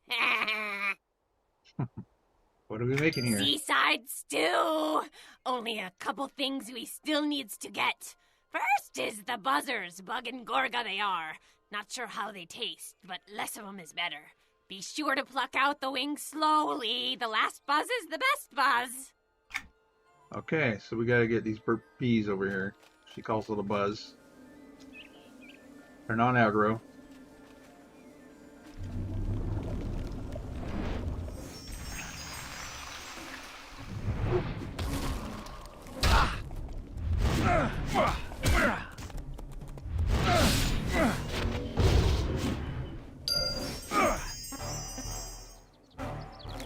We need 3 of them.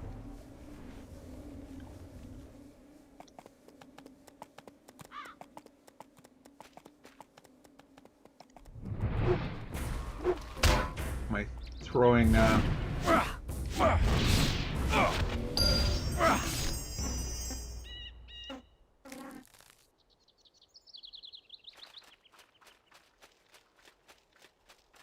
So this is a tab target game, and I have one of my mouse buttons set to tab to do that. Oh, can't see target.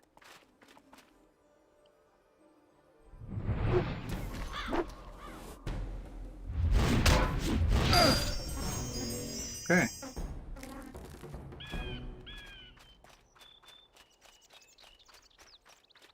So she must be a necromancer.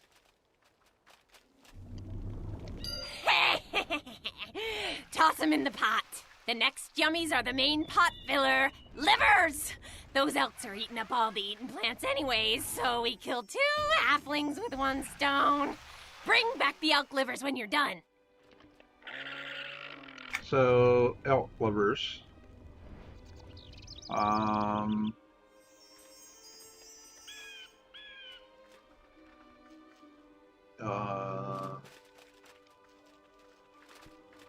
Do not know where elk livers are.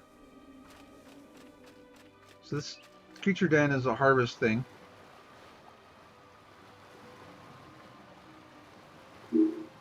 So, I want to move that bar here. Oh, wait. Looks like I already can. Okay, so it's pretty much above. Two rawhide leather pelts. So elk calves is what we want.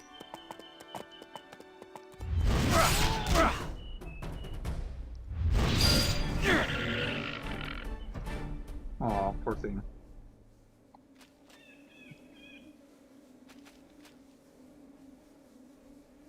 Oh, somebody else killed that.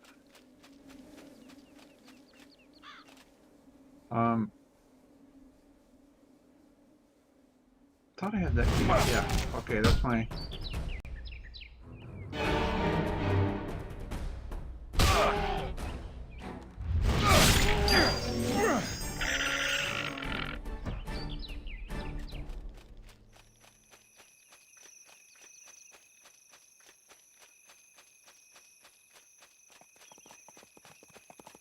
Cow elk.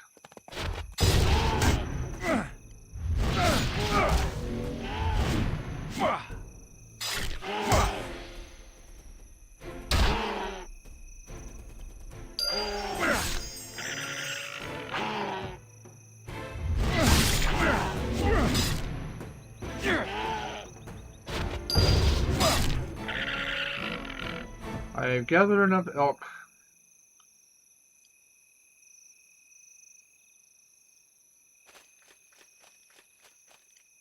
Hello.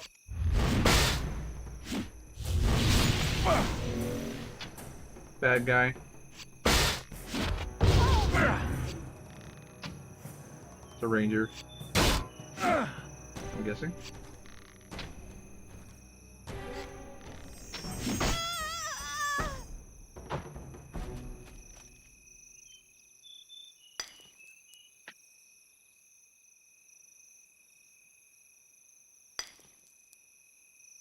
Better mining 6 out of 15.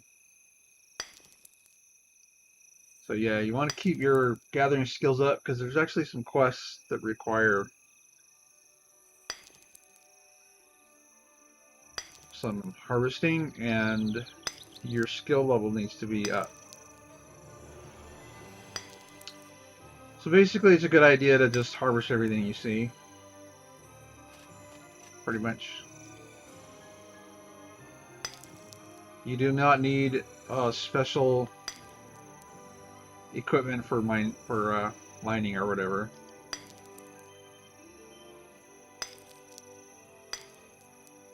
There is special stuff that gives you bonuses that you can equip.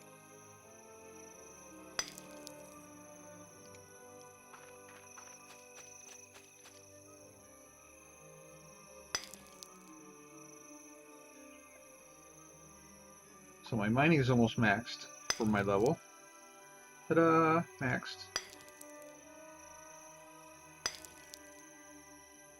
So we got some 10.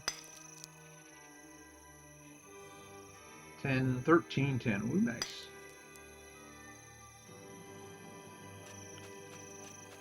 Alright. Another Tunarian scout.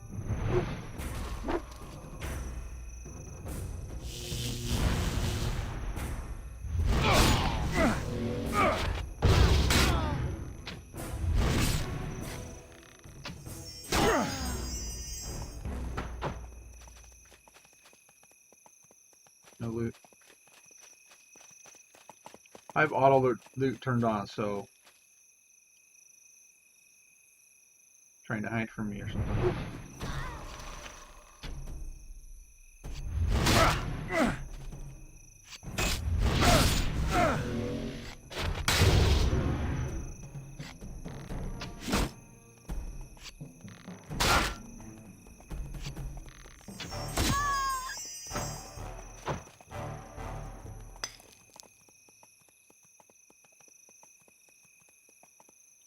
Malachite, that's for jewel. Lead is for jewelry.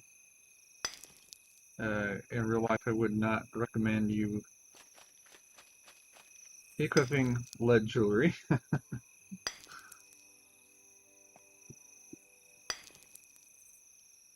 Ooh, getting windy outside.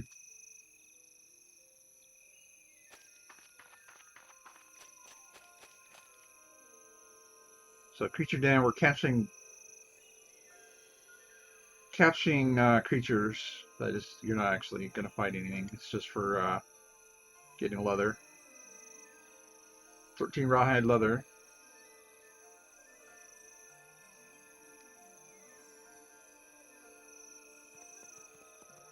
To deer meat, which is for cooking.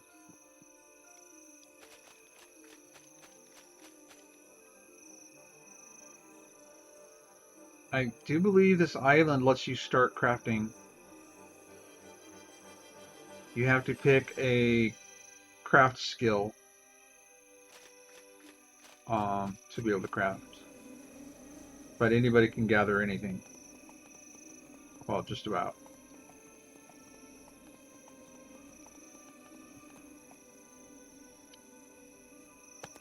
And I think I want to There's some wood. I think I'm gonna do the thing that makes your abilities. So for scouts, I think it might be jewelry.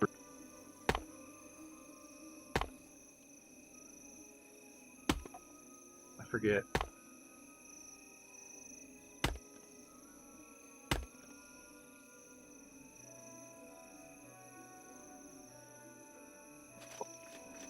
I'll leave that for if we find out. We got a storm coming, I think. Toss him in and smell the Gorga magic. The stew is done now. Head back to Tail. She's waiting for ya. Okay. So no rewards for...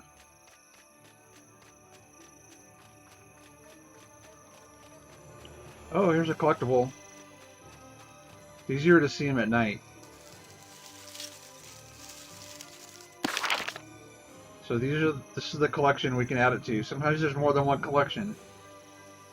And it'll pop up all of them, and you pick which collection you want to add that item to. So this one is just feathers. So add that. So we've got 4 more to get of feathers. Now, the collections you get here are the only place to get them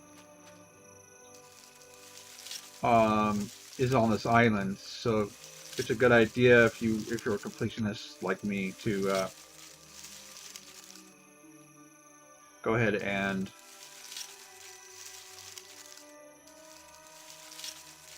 find everything on the collections that you started. Actually, I think we can... No.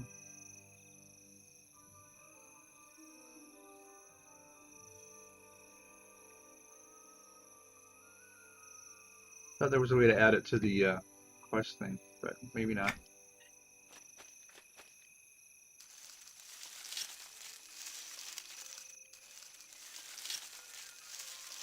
Garden lets you do gathering.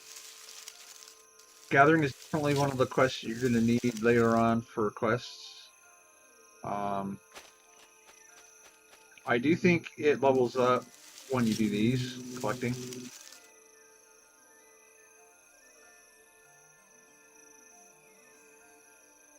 Another falcon feather. So I got the same feather that I got before. Did you enjoy your hunting in the seaside glade with Chef Gorga? Gorga was impressed with your handiwork. I'm sure the outpost militia guards will be pleased with her stew, though I can't stomach troll cooking myself. You show potential indeed. As promised, here is your reward.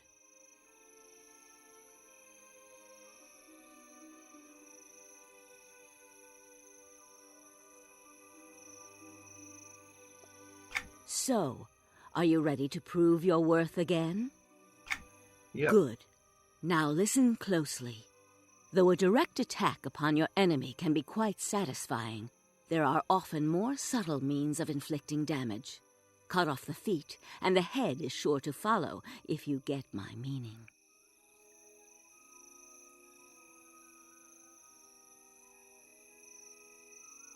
Indeed, cunning and subtlety are often effective. And who is more cunning and subtle than an assassin?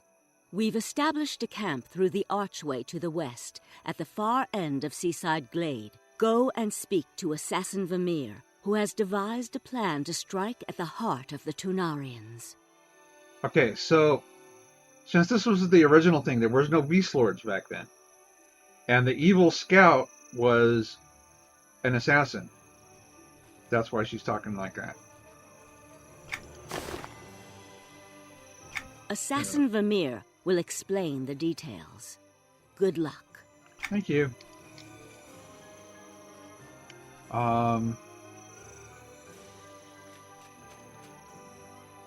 Okay.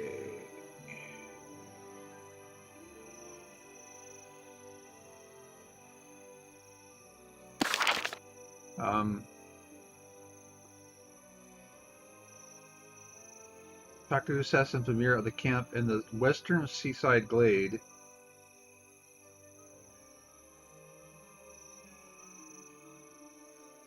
So it only shows the flashing thing until when you're close enough.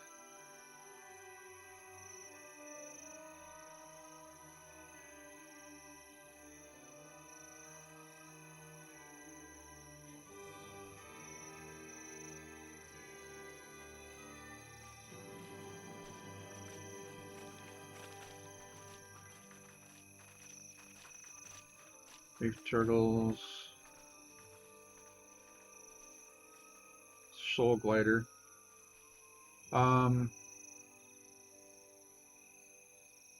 Trainer drug.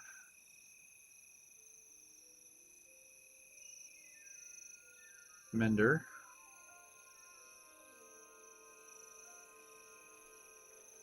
Markable gem. Lucky dig. Oh, there he is. So that's where we want to go. You can actually click him, I think, and it'll show us a path to there. Oh, we got some new abilities.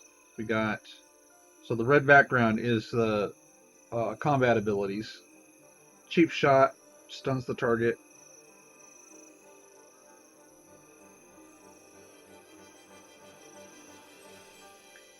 Epic targets gaining immunity to stun effects of 12 seconds of duration is reduced to 1.3 seconds.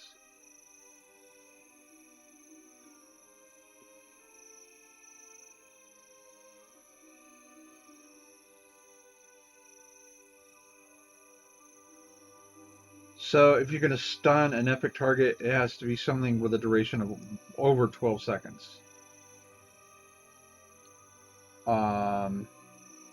And my duration is 4.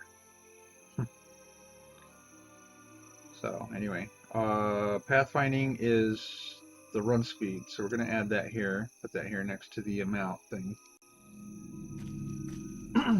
That gives me a run speed buff for me and group. Unlock window. The settings. I got click through enabled on it. So it tells whether it's a group or a self thing. We're going to go a little wider so we can see that. We'll lock it. We won't turn click through on though.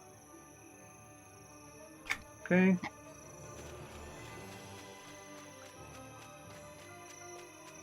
Okay, just want to show you. Well, it's kind of hard to see with red anyway. They're red because of. Okay, like this one is green with. It's just green. Okay. Enemies that will attack you if you get close enough have a red border.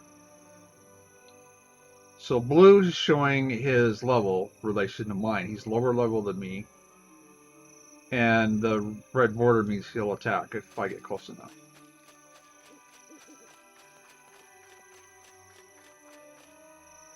There's another one.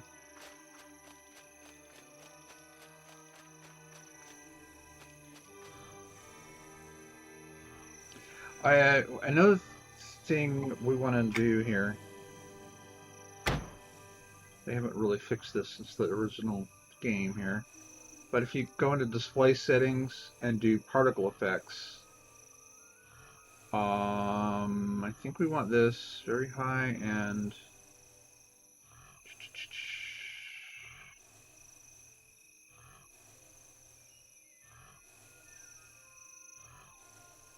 specifies the nearest distance at which particles will be drawn.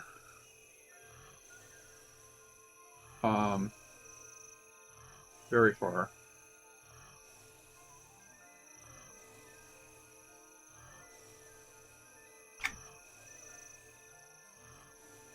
I think that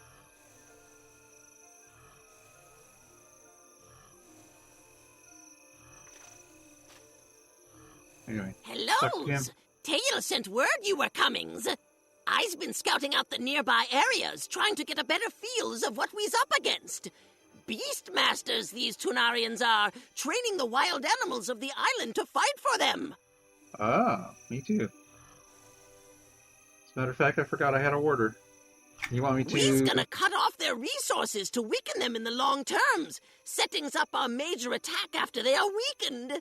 If we take out their picks of the wild animals, they'll have nothing to train. They trains the bears, hawks, and wolves on the island. The wolves are a bit too deep to touch now, but the bears and hawks are nearby, so we start with those. First, head north up the slope into the Wilderwood, or west into Cliff Diver Canyon and lay down some bears. Returns when you are done. Okay. Oh, look. Look, teeny little pudgy mole rat.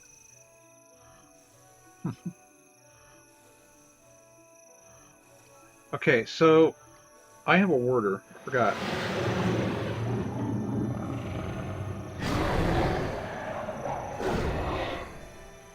So there's my warder now.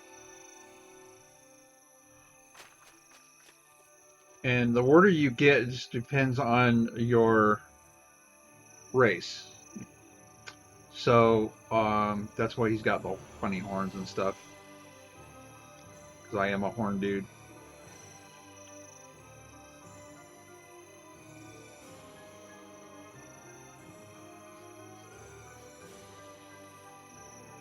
And here's the thing for him. I can tell him to pull target. I can call him to me. I can shrink him. And I can... When using the one button pull feature, you can choose how to return your pet's protection states after the automatic pull is completed. Toggle your choices on or off, then click this button again to exit edit mode.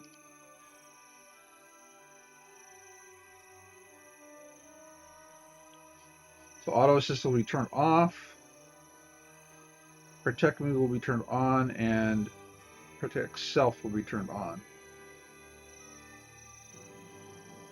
So I want auto assist on, and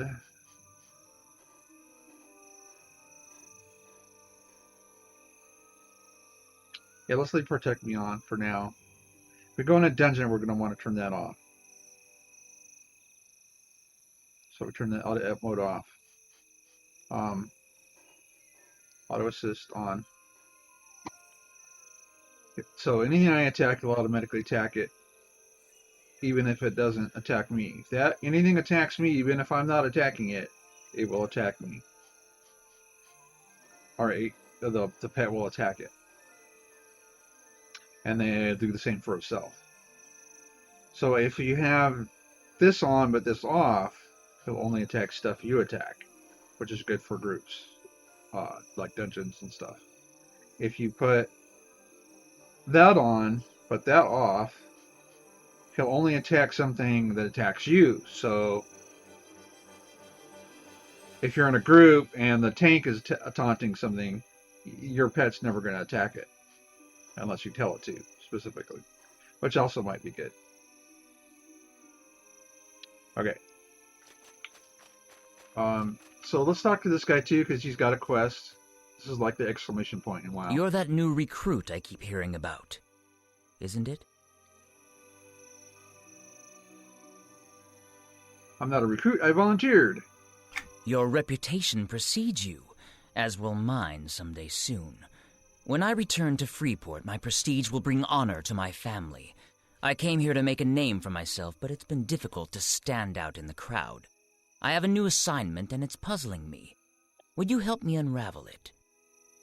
What kind of help do you need? There's a lot of undercover work here, which means even if you do well, the higher-ups may not know it's you doing the work.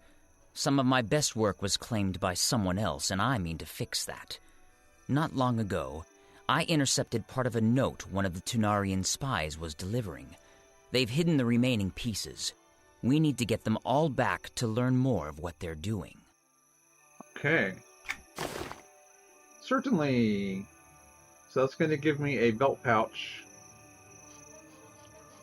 which is basically a bag with 5 slots. All right, I we'll do that. appreciate it. Whatever glory comes of this, we'll share in the credit. I'm sure this will more than make up for the work I've done that others have taken credit for. I'll see what I A can word find of out. warning, be wary of those wood elves. They are more cunning than others may realize. Parchment scrap, right click this item to examine it.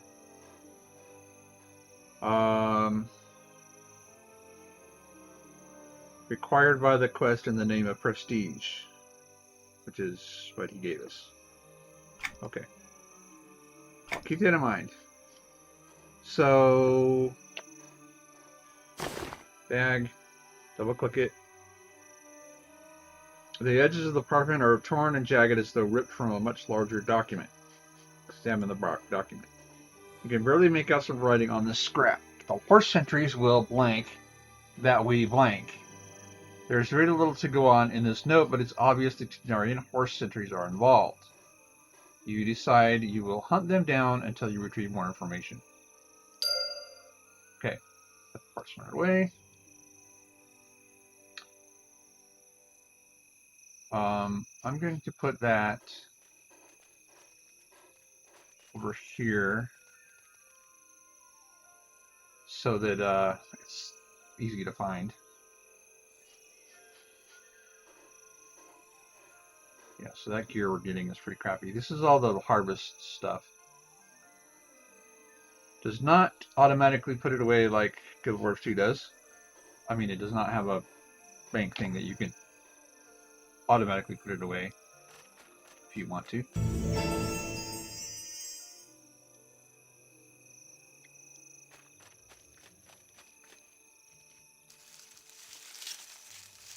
Get on the feather. Did that feather.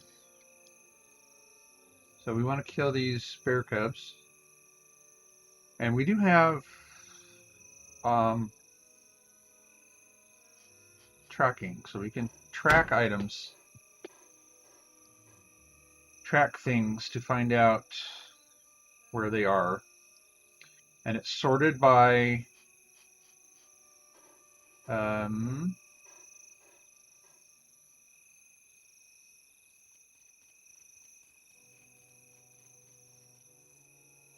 wait a minute.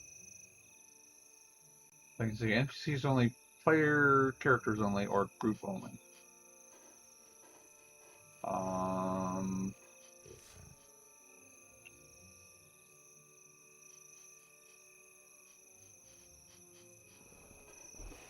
So obviously, Wilder Bear Cub is one of the things. It's going to do the clearest, the nearest one, I think. Yeah, it's telling us where it is. It's right there.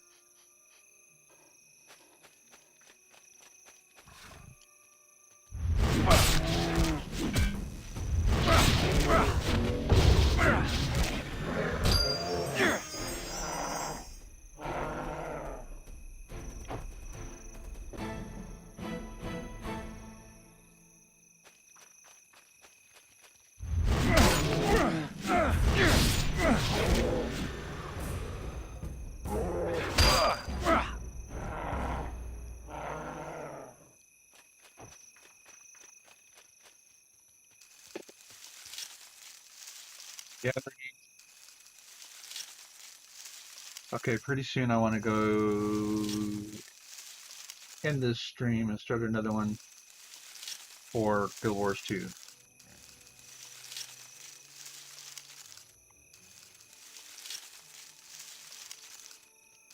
So the top of the hour, I think we'll do that if I remember to.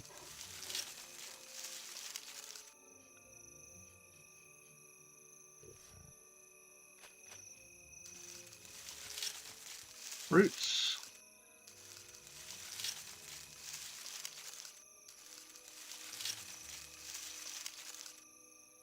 I'm going to rearrange this to have like 3 bars over here and 3 over here. Put that up. Put the chat bar up. Yeah, I'll do that off stream though. Hello. Um.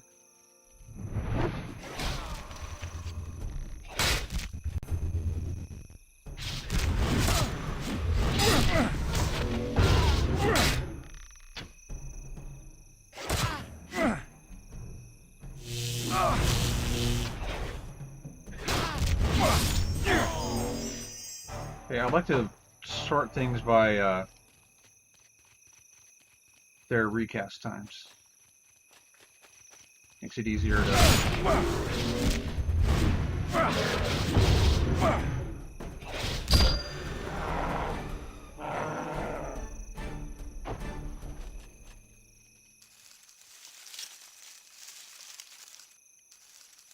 Jum Jum. Coffee bean. So, the bushes are good for...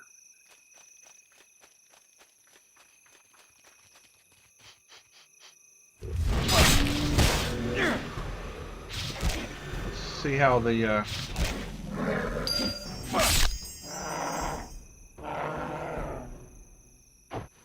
pet does. Pretty good. I don't even have to use my abilities.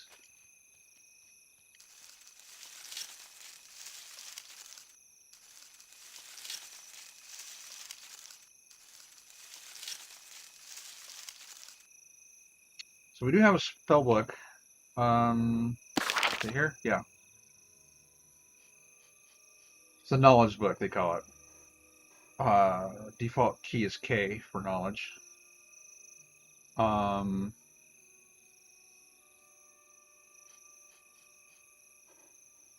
of the stuff has all other key things for.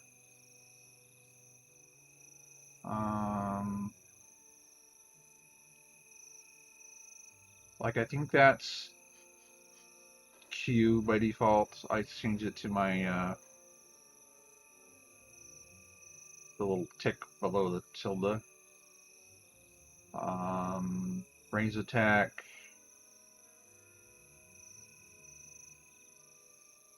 I don't know that there's a default key for that, but they give you a button.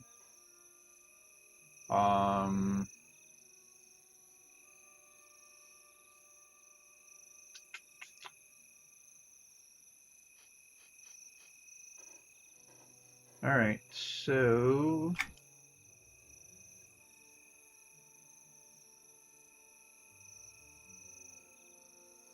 Okay. Upgrades. Oh, combat arts. Wait, what level? 20. So this is all the combat arts that we have so far.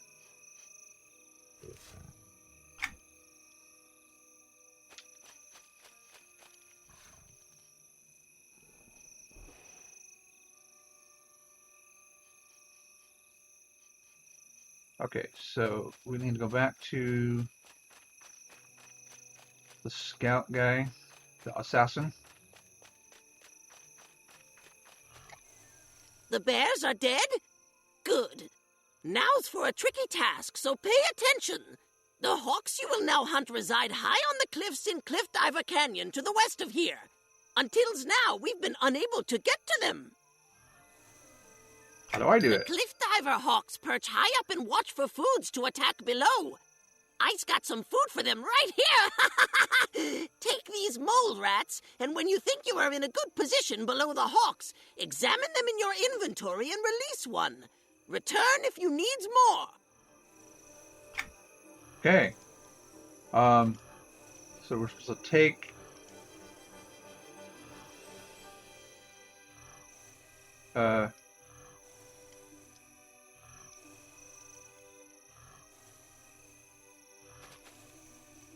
It's not letting me take them.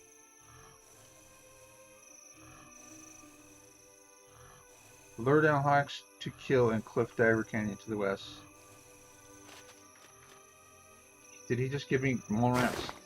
Oh, he did. Okay. So I'm going to put that right here. Just I can remove it later when it's all the quest is all done. But this will let me do that. We gotta find out where the... Oh, Cliff Diver Canyon. That's where we are. Oh, wait. I want to do these... Oh, there's one there. Okay, that's where we want to go. Use the hawk bait to lure out the large mole rats. Wait a minute, I'm doing a different thing. I am luring the cliff divers.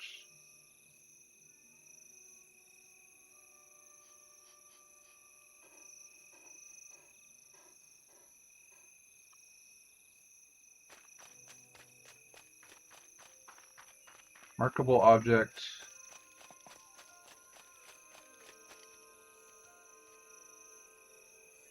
So if we go over here,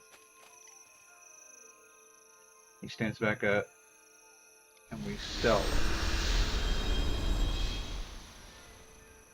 We were successful at stealthing when his aggro thing goes away. But if we get too close in the front, he'll see us. So we want to go...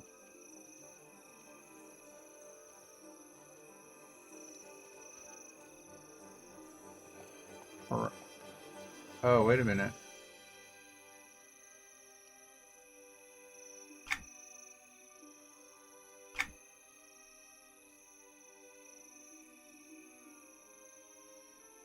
Huh.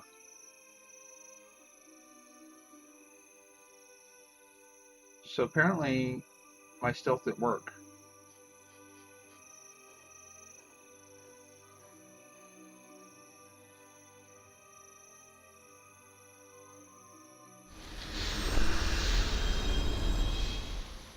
Pretty sure that meant... But how come he's facing me?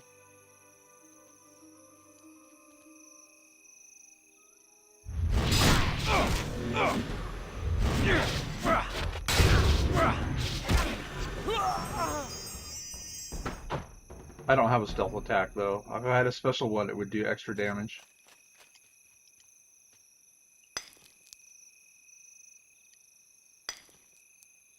Now, what we're looking for, I think, is loam, which comes from stones. So all we're getting is jewelry stuff. I don't think loam comes from ore.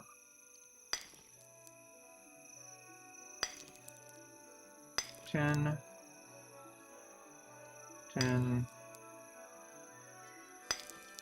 Loam. Oh, okay. It comes from ore.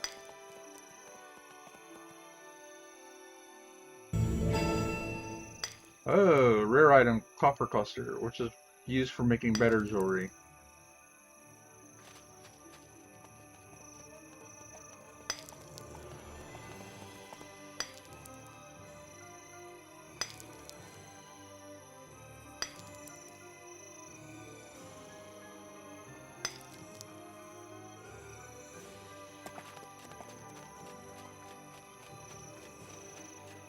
Uh-oh.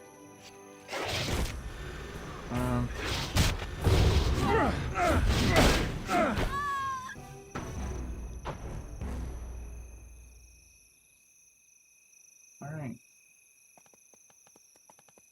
So I'm not sure exactly where we're supposed to go.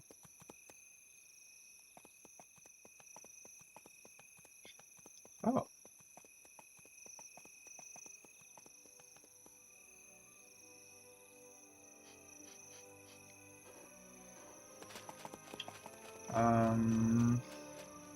So there's a queen bee that is spawned by killing beehives.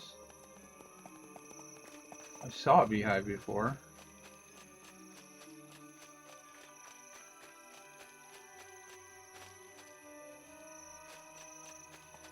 We want to do...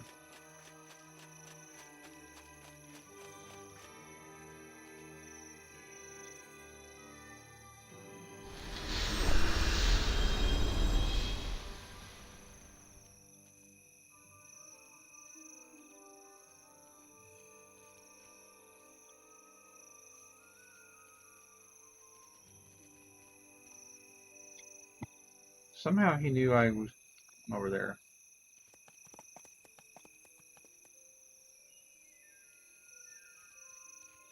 Yeah, there he goes.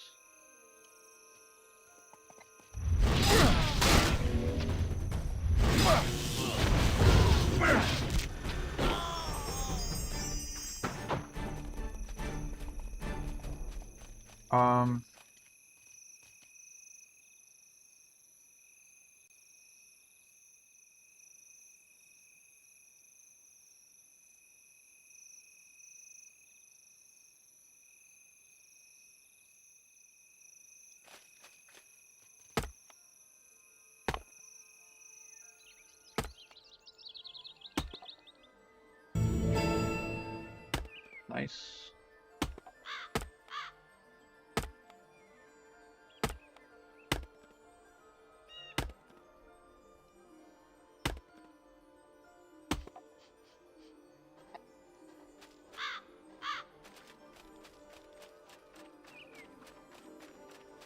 Oh, here it is. Oh, I thought it was. The unfortunate. You make it so it's not markable anymore? Hmm.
That's loud.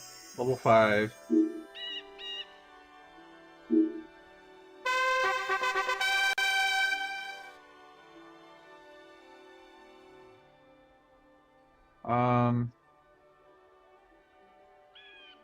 Work opportunity.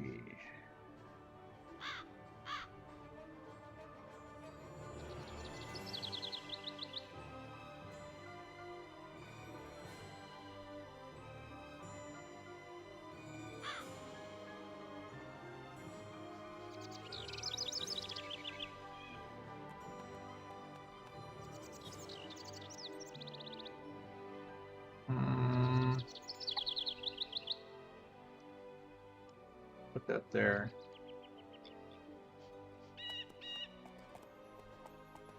Full elk.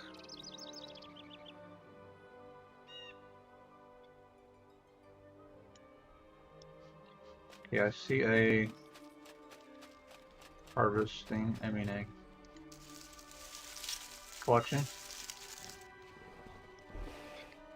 It's a repeat, so no good.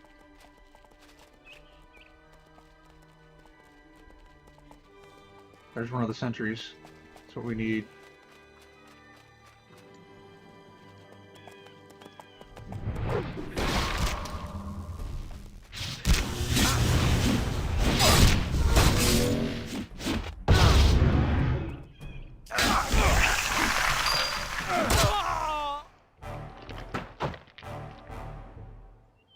So now,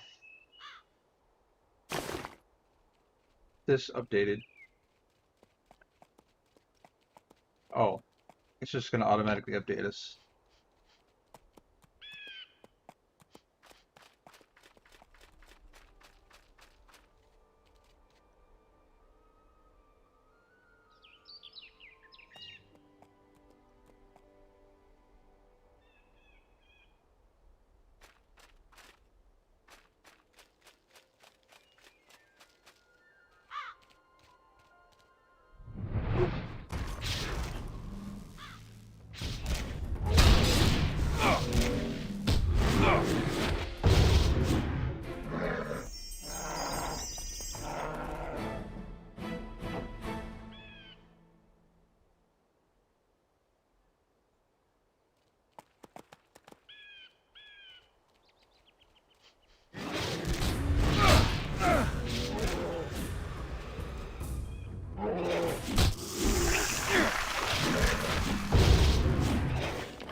Okay, I got all pieces of parchment.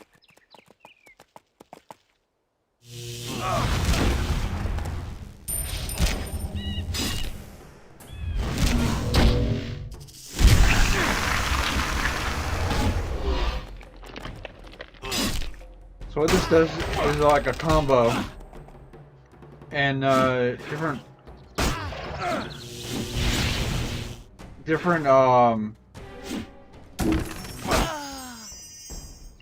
nice.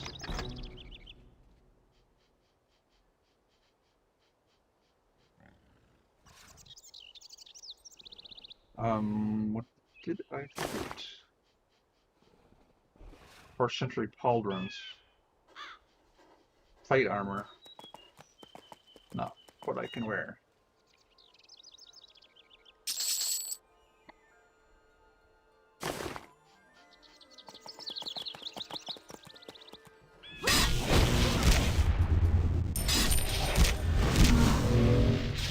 Different classes have different abilities that will trigger the things. Some of them will actually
Boy, we're aggroing everybody now.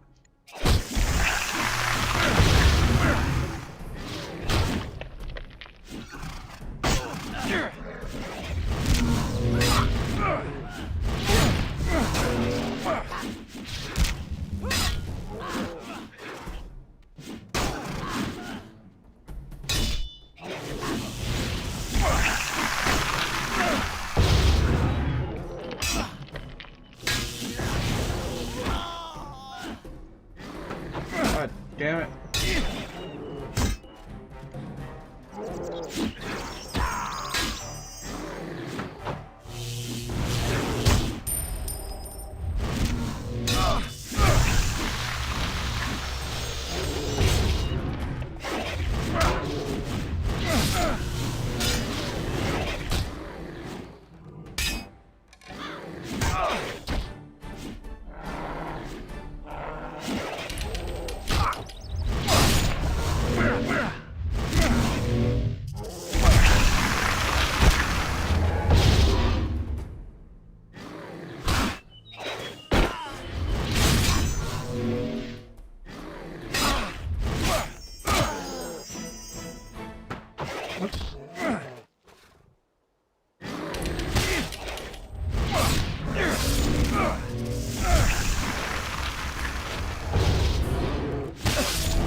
So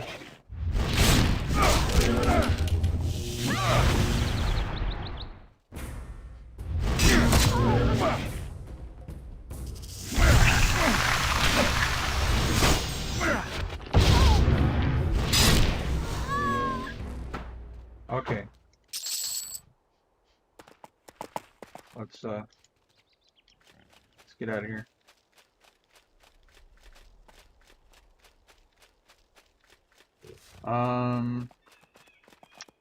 Let's examine the parts and pieces. Okay.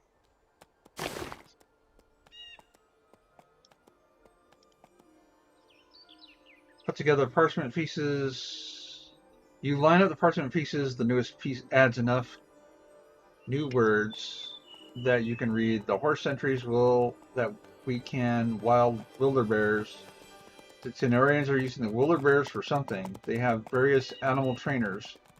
Perhaps slaying the wilder bears will force a change in plans.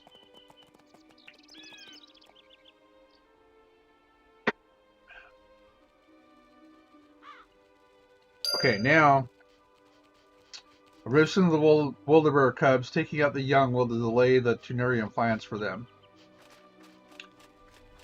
Alright, so we're gonna kill baby one.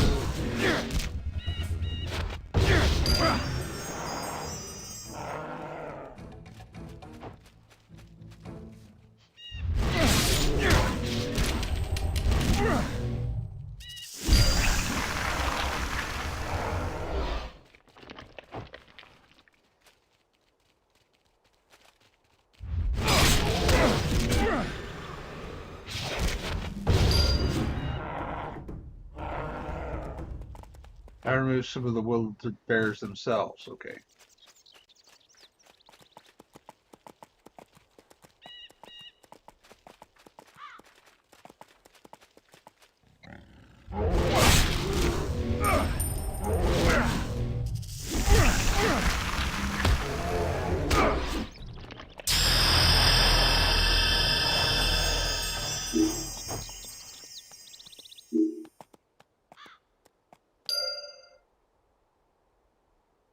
Okay, so this one does piercing damage on target.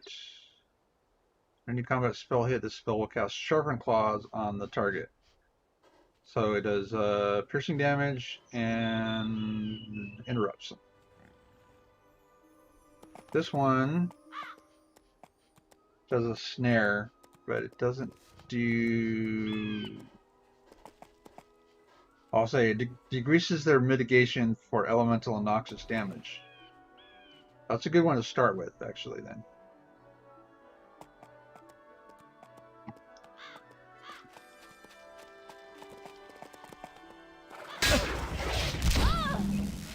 Oops. So we start with that, and we do that.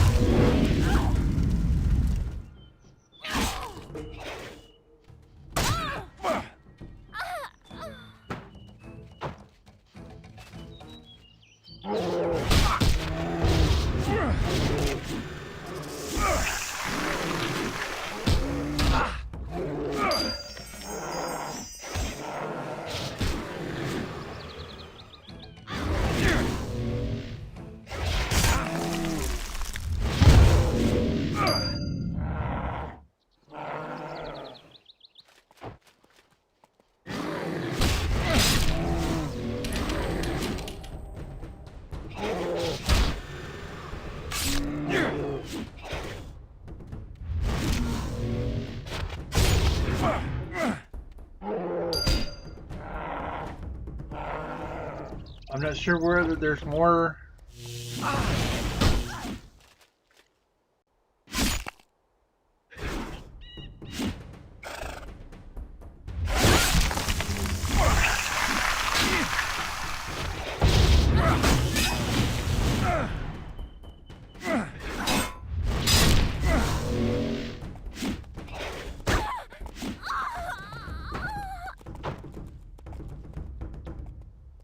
I'm not sure whether there's more to the parchment or not. Take another look. Let's see.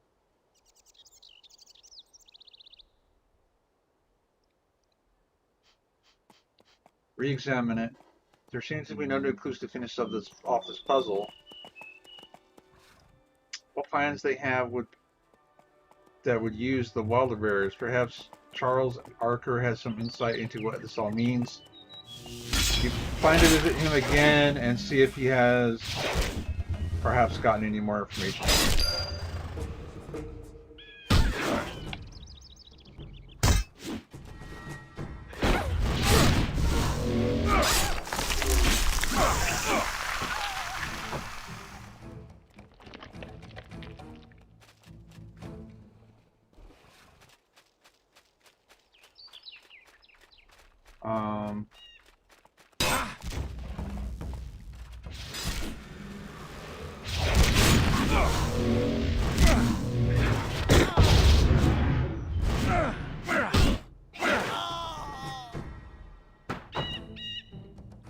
Wow, he's hurting.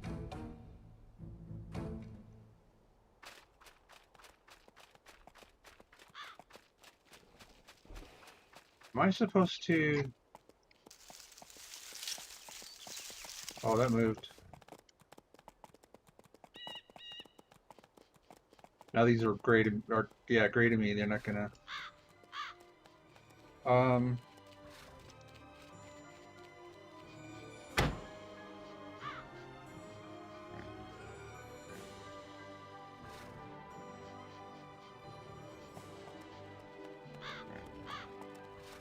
So I can rename him.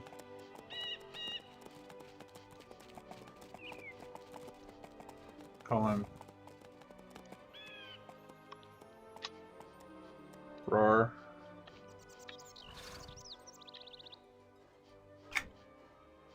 Now he's called Roar.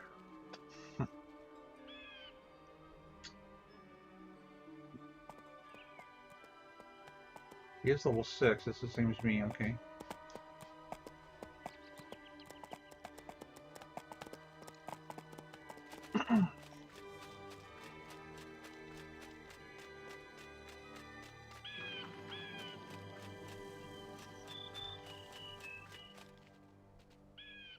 Have you found more of the missing pieces? Yes, this is the message I've managed to put together. The Tunarian note is still incomplete, but this may be enough to advance our prestige. You know you're very good at this kind of thing. Tell me, would you be interested in helping me on a more personal level? In what way? As you know, I came here to make more of a name for myself. When I return home, my marriage will take place. I've been betrothed since birth to a lady from a good family. The match will elevate my family's status. Unfortunately, my betrothed has the face of a horse. Also, That's unfortunately, I found myself unnaturally attracted to one of those Tunarian spies.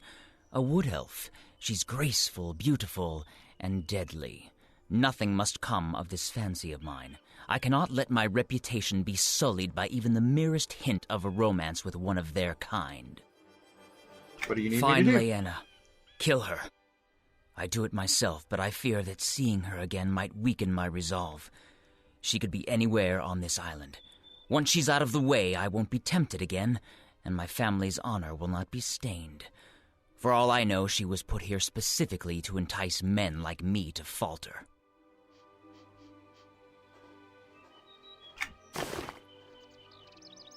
Okay. Gives me a ring. There's no time like the present. Easy for you to say. Okay, we're supposed to do the hawks too. So we do that. Release the mole rat.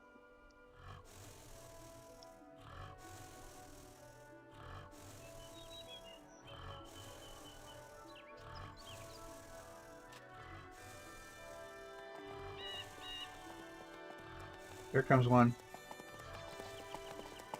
I think.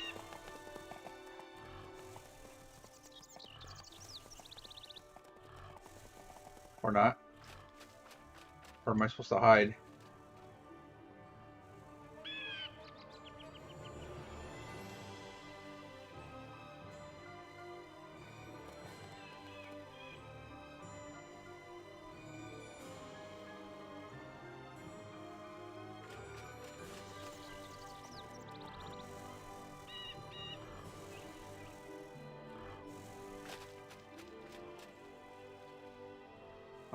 This isn't working.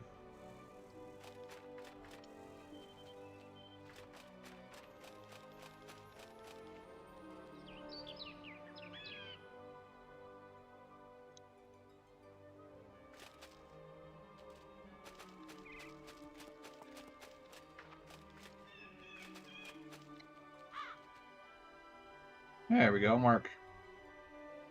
So Ortexar was here. Now anybody else comes over here, puts their mouse over it, it'll say my name on it.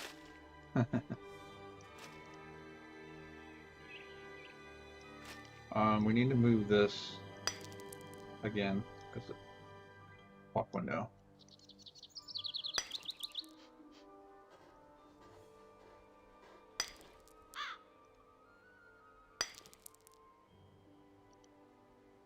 Oh, 6 o'clock. So I need to log out here. And so let's go over here, log out. So there's some requests to. We'll continue tomorrow and play this guy some more. I'm going to read up about the class because I've forgotten a lot, and there's some stuff we might want to know.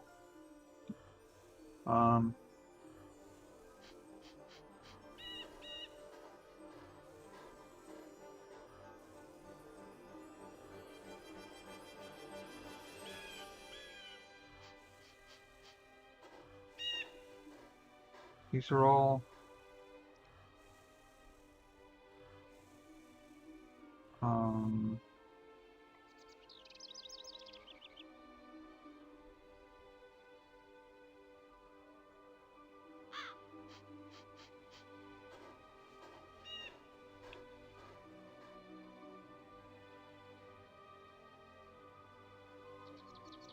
stop editing. Oh, I was in edit mode this whole time.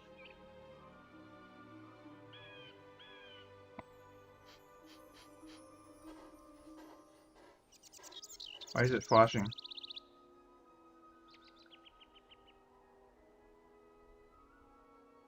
Maybe because of that one.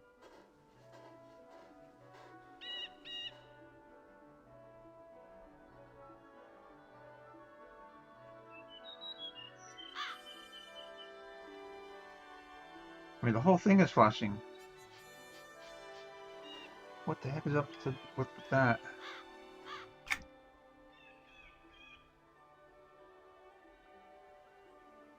Oh yeah, so this is all the stuff now in the shop. You know, you go on to a character and there's a lot more things.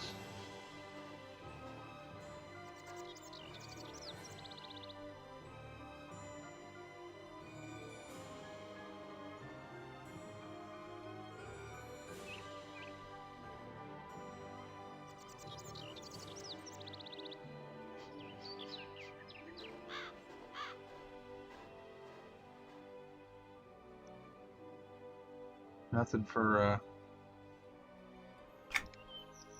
Beast Lord.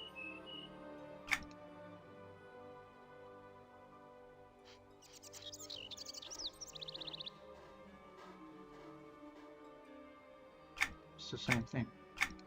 Oh.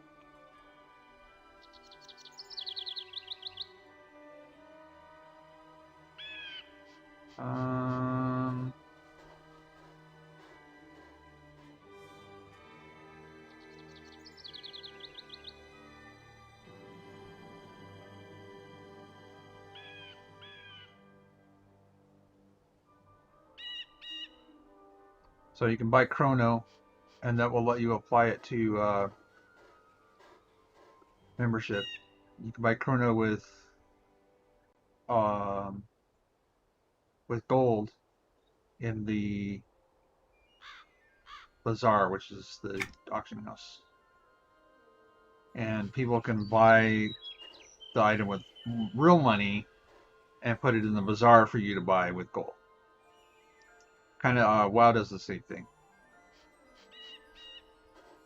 I thought there was weapons.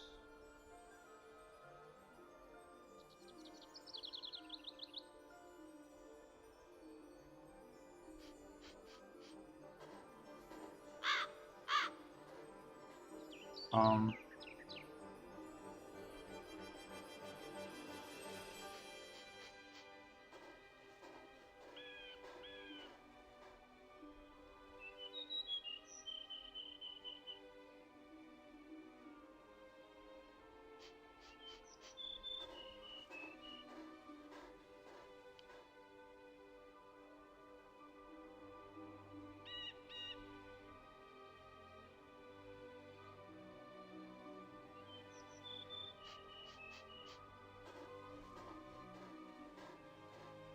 you have a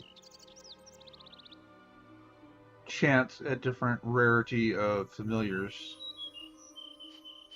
Um,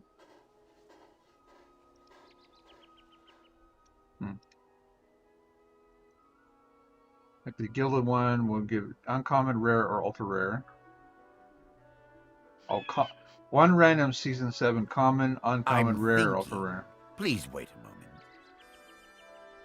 Huh.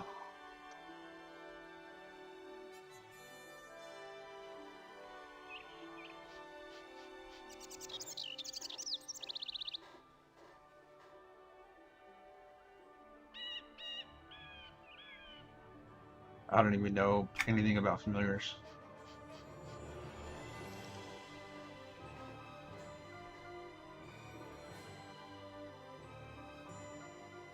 One-handed.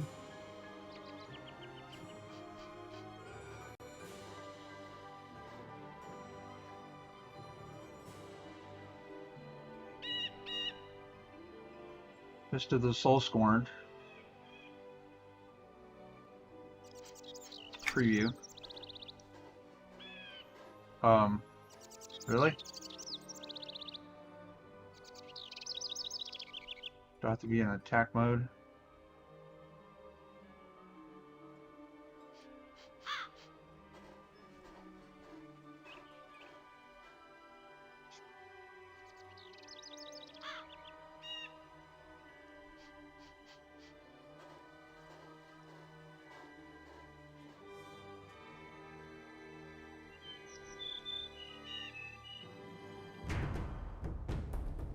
So now we're in attack mode. And does not show us anything. Well. Oh, there we go. Well, this is kind of a glowy thing.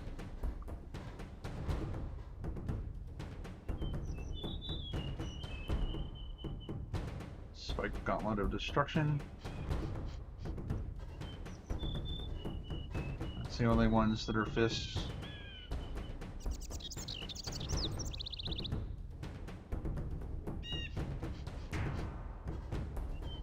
These are just cosmetic things. Alright, turn off combat mode.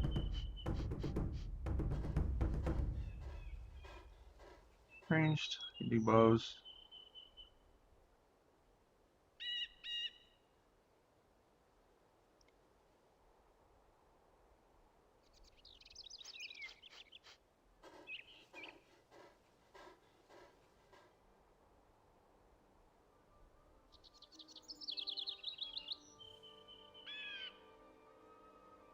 See, these, I think, is made by another player.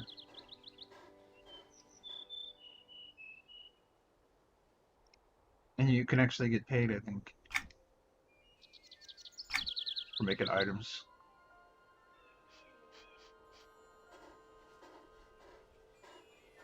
I have no idea how to do that.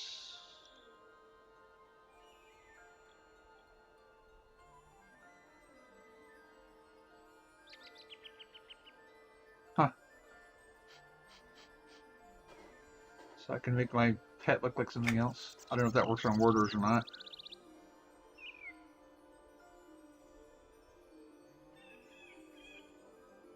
Armor, chain.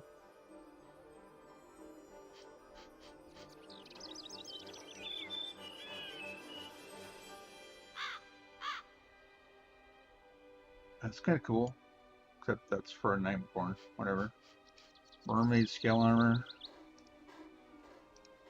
Soul Scorned.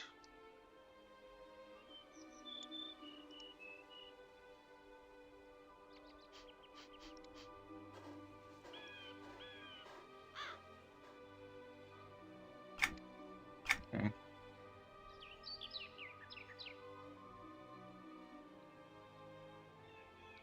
Heritage armor. Don't have any heritage armor for, yeah. Bare necessity makes your, makes it look like you're wearing, no chest armor.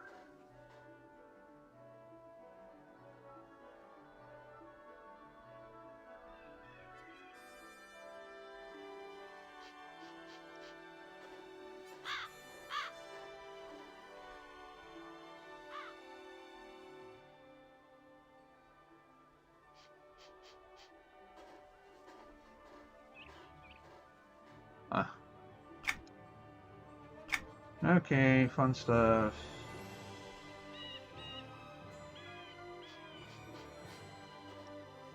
Change wings.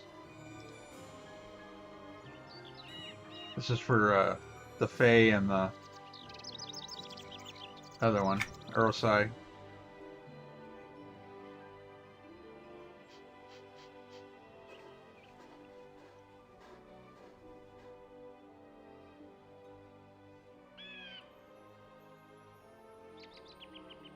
Make him look like a little dragon. Or Drake. Jin. Fairy. Golden Monkey. Frog. Harpy. Ice Maiden. Vampire Lord. One of those things. Siren.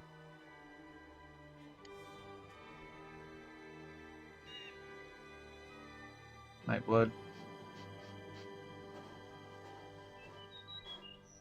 Ice Maiden. Seen those before. Somewhere.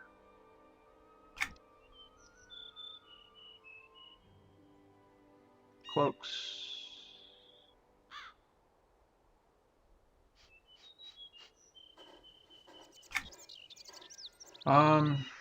Alright, so we're just gonna log out now. And make sure you subscribe or follow. Appreciate it. I'm gonna camp the desktop. Oh wait, before we do that, let's do that.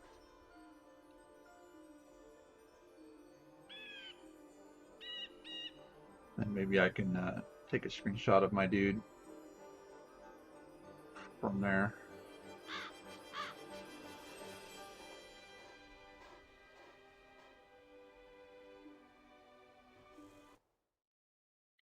Okay.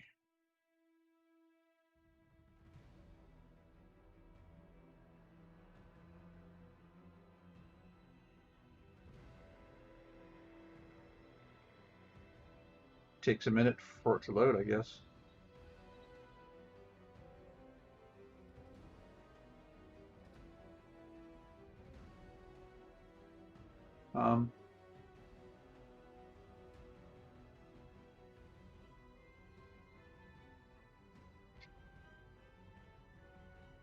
Okay, so there's Ortegar.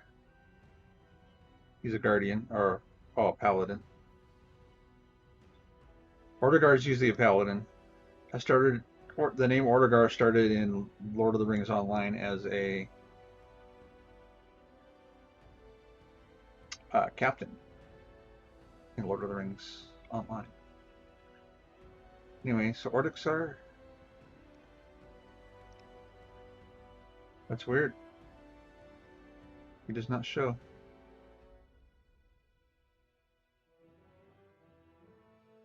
This button here lets you boost him up to something. Level 100 instantly. Increase to 320 AAs. Includes Pegasus Flying Mount.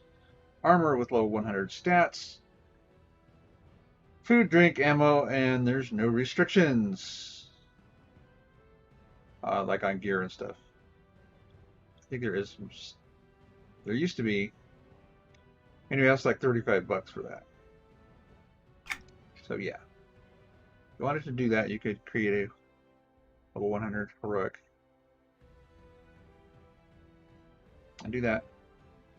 I wanted to have him show my character, but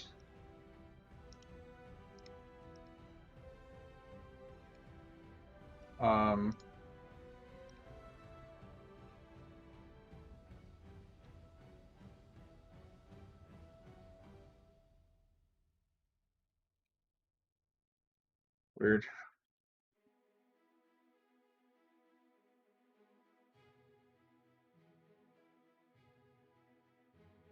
For some reason, it's not showing.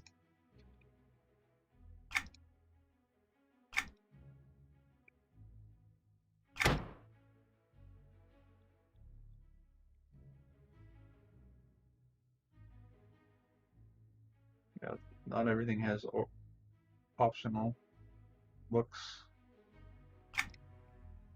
including